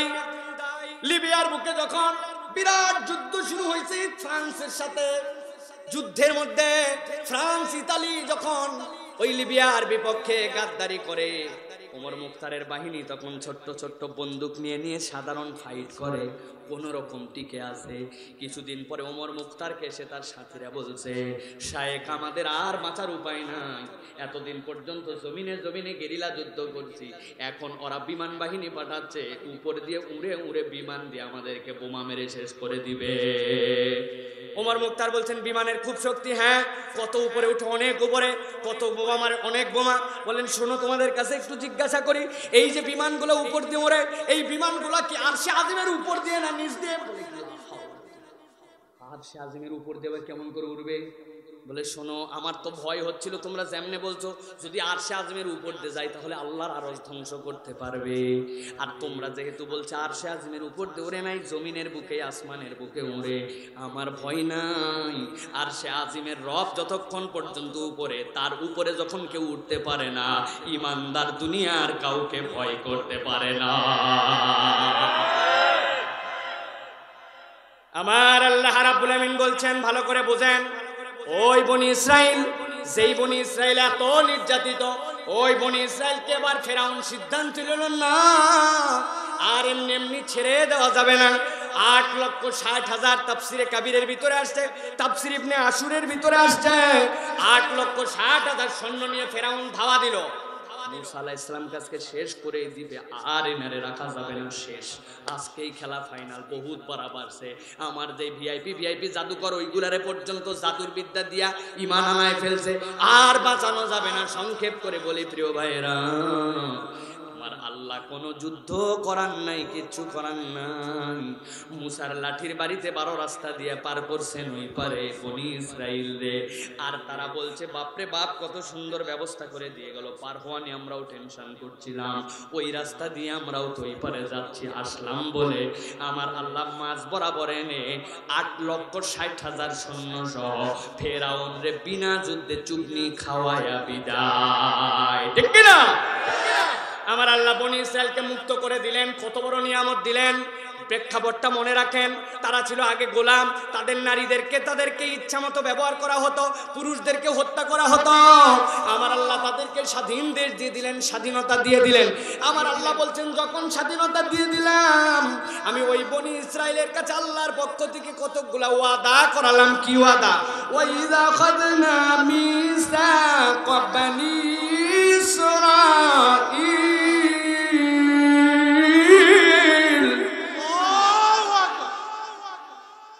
আল্লাহ রাব্বুল আমিন বলছেন তাদের কাছে কি ওয়াদা নিলাম?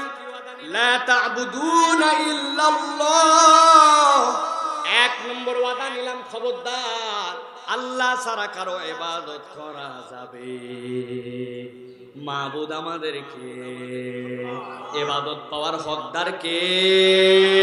ডাক পাওয়ার মালিক কে?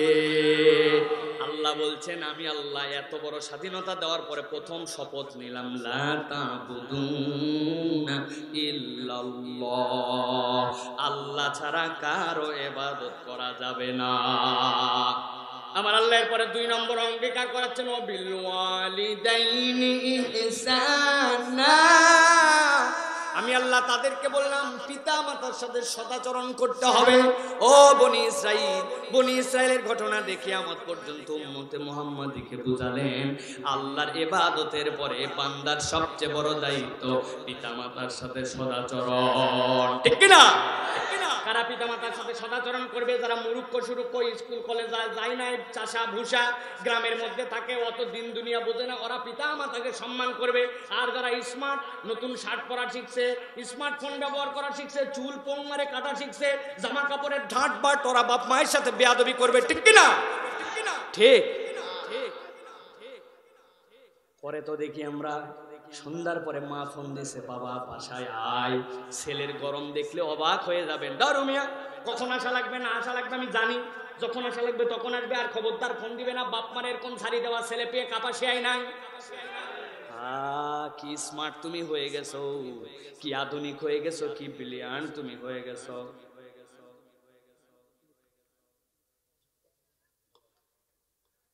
প্রিয় মুসলমান, ভালো করে বোঝেন, ভালো করে খেয়াল করেন।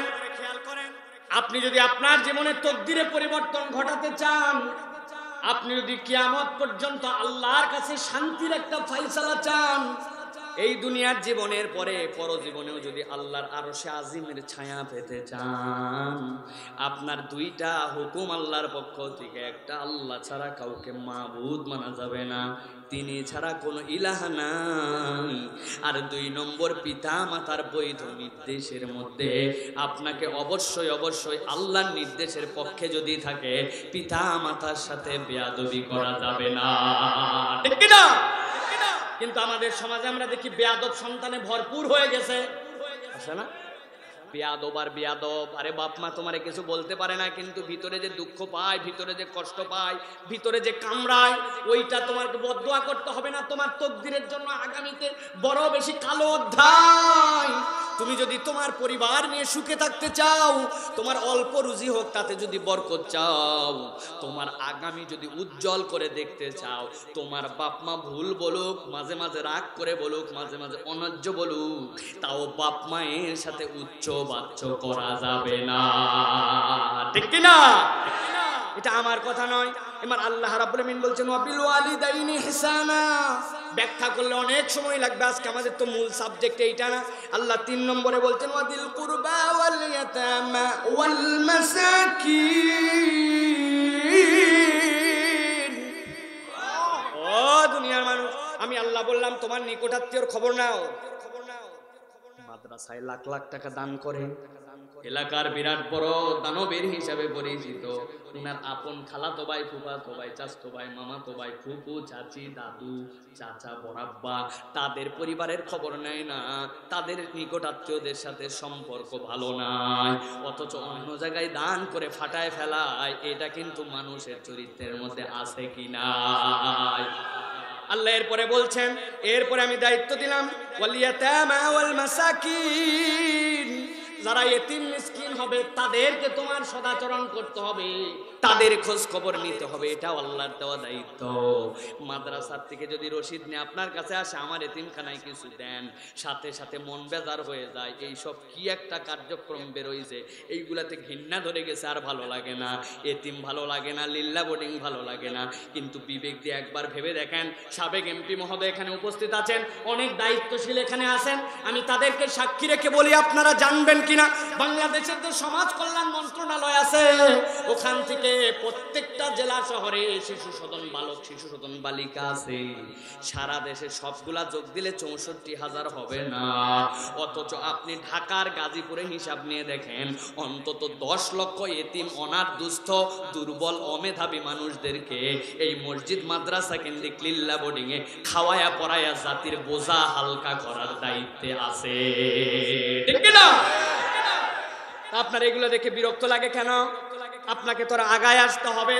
আল্লাহ রসুল বলছেন যে এতিমের দায়িত্ব নেবে, আমি আর রসুলের কোন পাশাপাশি থাকবো, তা আপনি এই প্রতিষ্ঠানের একটা দায়িত্ব নেন না কেন?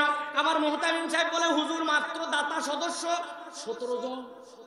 আশ্চর্য কথা, প্রতিষ্ঠান চলবে কেমন করে? মাহফিল শোনার জন্য 1000 লোক, এলাকায় লাখ লাখ মানুষ। আমি অনুরোধ করব, প্রতিষ্ঠানে অন্তত 100 জন ভাই ঘোষণা দিবেন যে হুজুর আমাদেরকে আল্লাহ তৌফিক দিলে, সেটা 500 হোক, 1000 হোক, আমরা আল্লাহ তৌফিক দিলে 100টা মানুষ স্থায়ী দাতা সদস্য হতে যায়।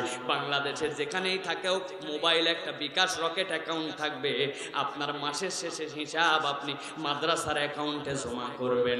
মূলত মাদ্রাসার অ্যাকাউন্ট নয়, নয়, এটা জান্নাতের অ্যাকাউন্টে জমা হবে। ঠিক কি না? রাজি আছেন আপনাদের মধ্যে? আছেন? দেখি হাত তোলেন দেখি। এই মাদ্রাসা আজগবি হাত তুলেন না, দাতা সদস্য হতে হবে। হাত তুলবেন তো ফটফট করে হাত তুলে ফেলবেন, সবগুলোর নাম লিখে নিতে হবে। আপনারা হাত তোলেন যে হুজুর ইনশাআল্লাহ আমি নিম্নে 500 টাকা, উপরে যা মন চাই দিব বছরে, এরকম দাতা সদস্য হতে হবে 100 জন। হাত তোলেন, আল্লাহ বরকত দিবে ইনশাআল্লাহ। পারবেন না? 1000 টাকা করে এখানে 100 জন লোক দেওয়ার লোক নেই। কি বলেন আপনারা? যারা হাত তুলেন এদিক থেকে কারা কারা পারবেন ইনশাআল্লাহ হাত তোলেন, আল্লাহ বরকত দিবে। তাদের সকলের নাম ইনশাআল্লাহ ছেলেরা লিখে নিবে। আল্লাহ কবুল করবেন, আল্লাহুম্মা আমিন। আল্লাহ বরকত দেখবেন, আল্লাহুম্মা আমিন। প্রিয় ভাইরা, ভালো করে খেয়াল করেন, আমার আল্লাহ রাব্বুল আমিন বলছেন বনি ইসরাইলের জন্য 4টা নির্দেশ নেওয়ার পঞ্চমটা কি? আল্লাহ বলছেন ওয়াকুলু লিন্নাসি হুসনা।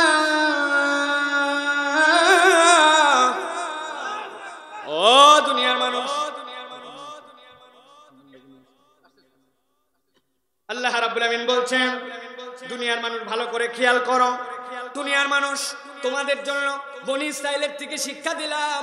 5 নম্বর শিক্ষা কি দিলাম তোমাদের জন্য? কুলু লিন্নাসি হুসনা। যদি তোমার জবান আল্লাহর দেওয়া হয়, যদি এই কথা বলার ক্ষমতা আল্লাহর দেওয়া হয়, আমি আল্লাহ নির্দেশ দিলাম মানুষের সাথে সুন্দর করে কথা বলো। কুলু লিন্নাসি হুসনা।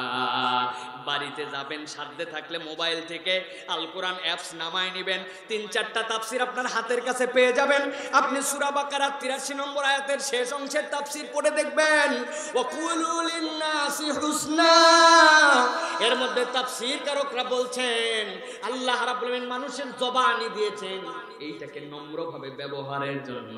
আল্লাহ মানুষকে উগ্রতা, বাজে কথা, মানুষের সাথে দুর্ব্যবহারের জন্য এই জবানকে সৃষ্টি করেন না। আল্লাহু আকবার। কিন্তু আমরা দেখতে পাই আমাদের সমাজে আমাদের মুখগুলা উগ্রতা ছড়ায়, আমাদের মুখ ভালোবাসা ছড়ায় না, আমাদের মুখ একজন আরেকজনের সাথে বিদ্বেষ ছড়ায়। সামান্য একটু পাওয়ার, সামান্য একটু ক্ষমতায় আমি যেন কি বনে যাই, এমন ভাবে কথা বলি, এমন দাম্ভিক হয়ে কথা বলি যেন মনে হয় আমার মুখ দিয়াও যেন অহংকার ঝরে ঝরে পড়তেছে। ঠিক না? সামান্য একটু কি যে হনুরে আমরা। এই যে অল্প একটু আগে আমার পরের জমিতে আমি কাজ করতাম, এখন জমিওয়ালা হয়ে গেছি। আগে অন্যের জমিতে কাজ করতাম, এখন নিজের জমির মালিক হয়েছি। আগে কর্মচারী ছিলাম, এখন দোকানদার হয়ে গেছি। আমার 2টা ছেলে এখন সরকারি কলেজে পড়ে, বিশ্ববিদ্যালয়ে পড়ে। আগে আমার জন্য কোন রকম নিজের ভিটা ছিল না, এখন নিজের ভিটা তুলে একটু বাড়ি বানাইছি। আমি আর দুনিয়ায় নাই, ফুলে উঠে গেছি ভাই। এখন আমার মুখ দিয়ে সুন্দর কথা বের হয় না, আমার কথার মধ্যে দাম্ভিকতা, অসদাচরণ, মানুষের সাথে খ্যাস খ্যাস করে আমরা কথা বলি। আল্লাহ বলছেন এইটা তোমার জন্য দায়িত্ব নয়। আর রহমান আল্লামাল কুরআন খলাকাল ইনসান আল্লামাহুল বায়ান। যিনি মানুষ সৃষ্টি করে তোমার জবান দিলেন, তিনি বললেন তোমার মুখ দিয়ে তুমি হুসন কথা বলো। সুবহানাল্লাহ। অনেক মেয়েরা আমাদের আলোচনা শুনছেন, স্বামী স্ত্রীর মধ্যে এই সমস্যা সবচেয়ে প্রবল। স্ত্রী অল্প একটুখানি 19-20 হয়ে গেছে, পুরা বাজারে ধরাই দিছে, বেচারি আনার সময় ম্যাচ আনতে ভুলে গেছে। বউ বলছে সারা জীবন তোমার সাথে থেকে কি পাইছি। কি সামান্য অল্প একটুর জন্য এই অবস্থা। আবার যারা ঠিক বলতেছেন তাদের আচরণ কেমন? বউ একটুখানি লবণ কম বেশি দিছে, একটু ঝাল কম বেশি হয়েছে, ওর 14 গোষ্ঠী তুলে গালি দিছে, নিজের বউরে নিজে হারামজাদি বলে। এইরকম লোকও কাপাসিয়ায় আছে। ওই তাহলে এই মুখের কেমন করে হুসন কথা হলো? তাহলে কুলু লিন্নাসি হুসনা। আল্লাহ বলছেন তোমার মুখ দিয়ে সুন্দর করে কথা বলো। আপনি আমি এই ধরনের কথাবার্তা, বাজে কথা বলি আমরা, একজন আরেকজনকে ক্রিটিসাইজ করে কথা বলি আমরা, এমন ভাবে কথা বলি যে এই কথার মধ্যে মাধুর্যতা নাই। শেষ একটা কথা বলে শেষ করি ভাই, এই দুনিয়ার বুকে একজন লোক যদি একটু হাত তুলে আমাকে দেখান যে হুজুর জীবনে এমন ভাবে 2 রাকাত নামাজ পড়ছি, আমার নামাজ কবুল না হয়ে পারবে না, ওরে পারফরম্যান্স আমার আছেন? আপনারা বলেন যে সাইফুল্লাহ ভাই এত ফটর ফটর মারতেছেন, আপনি একটু হাত তুলে দেন। কি পারবো? আমরা এমন ভাবে আরে কি নামাজ পড়বো আমরা, নামাজে দাঁড়ানোর সাথে সাথে তো শয়তান ওয়াসওয়াসা দিয়ে মন কোথায় নিয়ে চলে গেছে। কত গল্পই না আমরা শুনছি আগে, এক লোক নাকি নামাজের 3 রাকাতের বলে হুজুর বসে গেছে, সাথে সাথে আল্লাহু আকবার বলে তাকবীর দিয়েছে। মুয়াজ্জিনের মনে নাই, সামনে কাতারের মনে নাই, পিছন থেকে একজন নামাজ শেষে সবাই যায় বলছে জীবনে আপনাকে পাইলাম, এত মনোযোগ দিয়ে নামাজ পড়েন, মুয়াজ্জিন পর্যন্ত আজকে ভুল ধরতে পারে নাই, আপনি কেমনে তাকবীর দিলেন? কয় ভাই লজ্জা দিস না, বাজারে আমার চায়ের দোকান, কেবল 3 দোকানের হিসাব শেষ করছে, হুজুর দেখি তাতেই বসে গেল, আরেক দোকান বাকি আছে আমার। এটা যদিও গল্প, কিন্তু কথাটা কিন্তু আমাদের সত্য ভাই। আমাদের এক এক রাকাতে এক এক দেশে মন থাকে, ঠিক কিনা? তাহলে 2 রাকাত নামাজও আমরা ঠিক করে পড়তে পারি না। কত লোক এখানে উমরায় গেছেন, হজে গেছেন, এখানে আসেন প্রিয় ভাইরা, একজন বুকে হাত দিয়ে বলতে পারবেন না এমন ভাবে উমরা করছি, এমন ভাবে হজ করছি, আমার হজ উমরা কবুল হয়ে পারে নাকি? বলতে পারবো ভাই? কিন্তু রাসূল বলছেন, ও দুনিয়ার মানুষ, জাহান্নাম থেকে বাঁচো, জাহান্নাম থেকে বাঁচো। যদি একটা খেজুর দিয়ে দান করে পারো তাও বাঁচো, একটা কবুল সাদাকা আল্লাহর কাছ থেকে নিয়ে নাও, একটা কবুল সাদাকা তোমার নাজাতের ওসিলা হয়ে যেতে পারে। সুবহানাল্লাহ। তাহলে কোথায় কবুল সাদাকা পাবো? রাসূল একটা টেকনিক শিখিয়ে দিচ্ছেন। রাসূলুল্লাহ সাল্লাল্লাহু আলাইহি ওয়াসাল্লাম বলছেন, যখন তোমার ভাইয়ের সাথে তোমার দেখা হবে, যখন তোমার ভাইয়ের সাথে তুমি মিলিত হবে, আল্লাহ রাসূল বলছেন আল কালিমাতু তাইয়্যিবাতু সাদাকা, কালেমায়ে তাইয়্যিবা পবিত্র কথা বলা যেরকম সাদাকা, তোমার ভাইয়ের সাথে যখন দেখা হবে, বাড়িতে রাগ থাক, মনটা অত ভালো না, কামাই রুজি নিয়ে আমি নানান টেনশনে আছি, কিন্তু দেখা হয়ে গেছে ওনার সাথে, আপনি আসসালামু আলাইকুম বলে হাসি মুখে দাঁতটা কষ্ট করে বের করে দিয়ে জিজ্ঞাসা করছেন কেমন আছেন ভাই। আপনার মনের অবস্থা কিন্তু অত ভালো নাই, কিন্তু এই যে আপনার ভাইয়ের সাথে আপনি হাসি মুখে মিলিত হলেন, একটা সুন্দর কথা বললেন, রাসূল বলছেন আমি গ্যারান্টার হলাম তোমার এই সুন্দর আচরণে ভাইয়ের সাথে মিলিত হওয়া এইটা আল্লাহর কাছে একটা কবুল সাদাকা হিসেবে লেখা হয়ে যাবে। সুবহানাল্লাহ। অথচ আমরা ভাইয়ের সাথে কেমনে মিলিত হই? দূরে থাকতেই দেখছি উনি আসতেছে, আগের থেকে ভাব নিয়ে আসি, বিরাট একটা মুড নিয়ে চলাফেরা করছে, কেউ কাউরে দেখতে চায় না, দুইজন দুইজনের পাশ দিয়ে ও আপনি গেছেন খেয়াল করেন, ওরে অভিনয়, আমার আল্লাহ বোঝে না? না প্রিয় ভাইয়েরা, এরকম নয়, বরং আল্লাহ বলছেন যে আল্লাহ তোমার জবান সৃষ্টি করলেন, ওই আল্লাহ দায়িত্ব দিলেন কুলু লিন্নাসি হুসনা, আজকের থেকে মুসলমান মুখ ভার করে অন্যের সাথে বিকৃত মুখ নিয়ে কথা বলবে না, হাসি মুখে মুসলমান একজন আরেকজন ভাইয়ের সাথে মিলিত হবে। রাজি আছেন? রাজি আছেন? আল্লাহ কবুল করুক, আল্লাহুম্মা আমিন। আল্লাহ রাব্বুল আলামিন আমাদের আজকের আমিন। ওয়া আখির দাওয়ানা আলহামদুলিল্লাহি রাব্বিল আলামিন। হাযা মা ইনদু ওয়াল ইলমু ইনদাল্লাহ। সুবহানাকাল্লাহুম্মা বিহামদিকা আশহাদু আল্লা ইলাহা ইল্লা আনতা আস্তাগফিরুকা ওয়া আতুবু ইলাইহি। আসসালামু আলাইকুম ওয়া রাহমাতুল্লাহ। বসেন, আপনাদের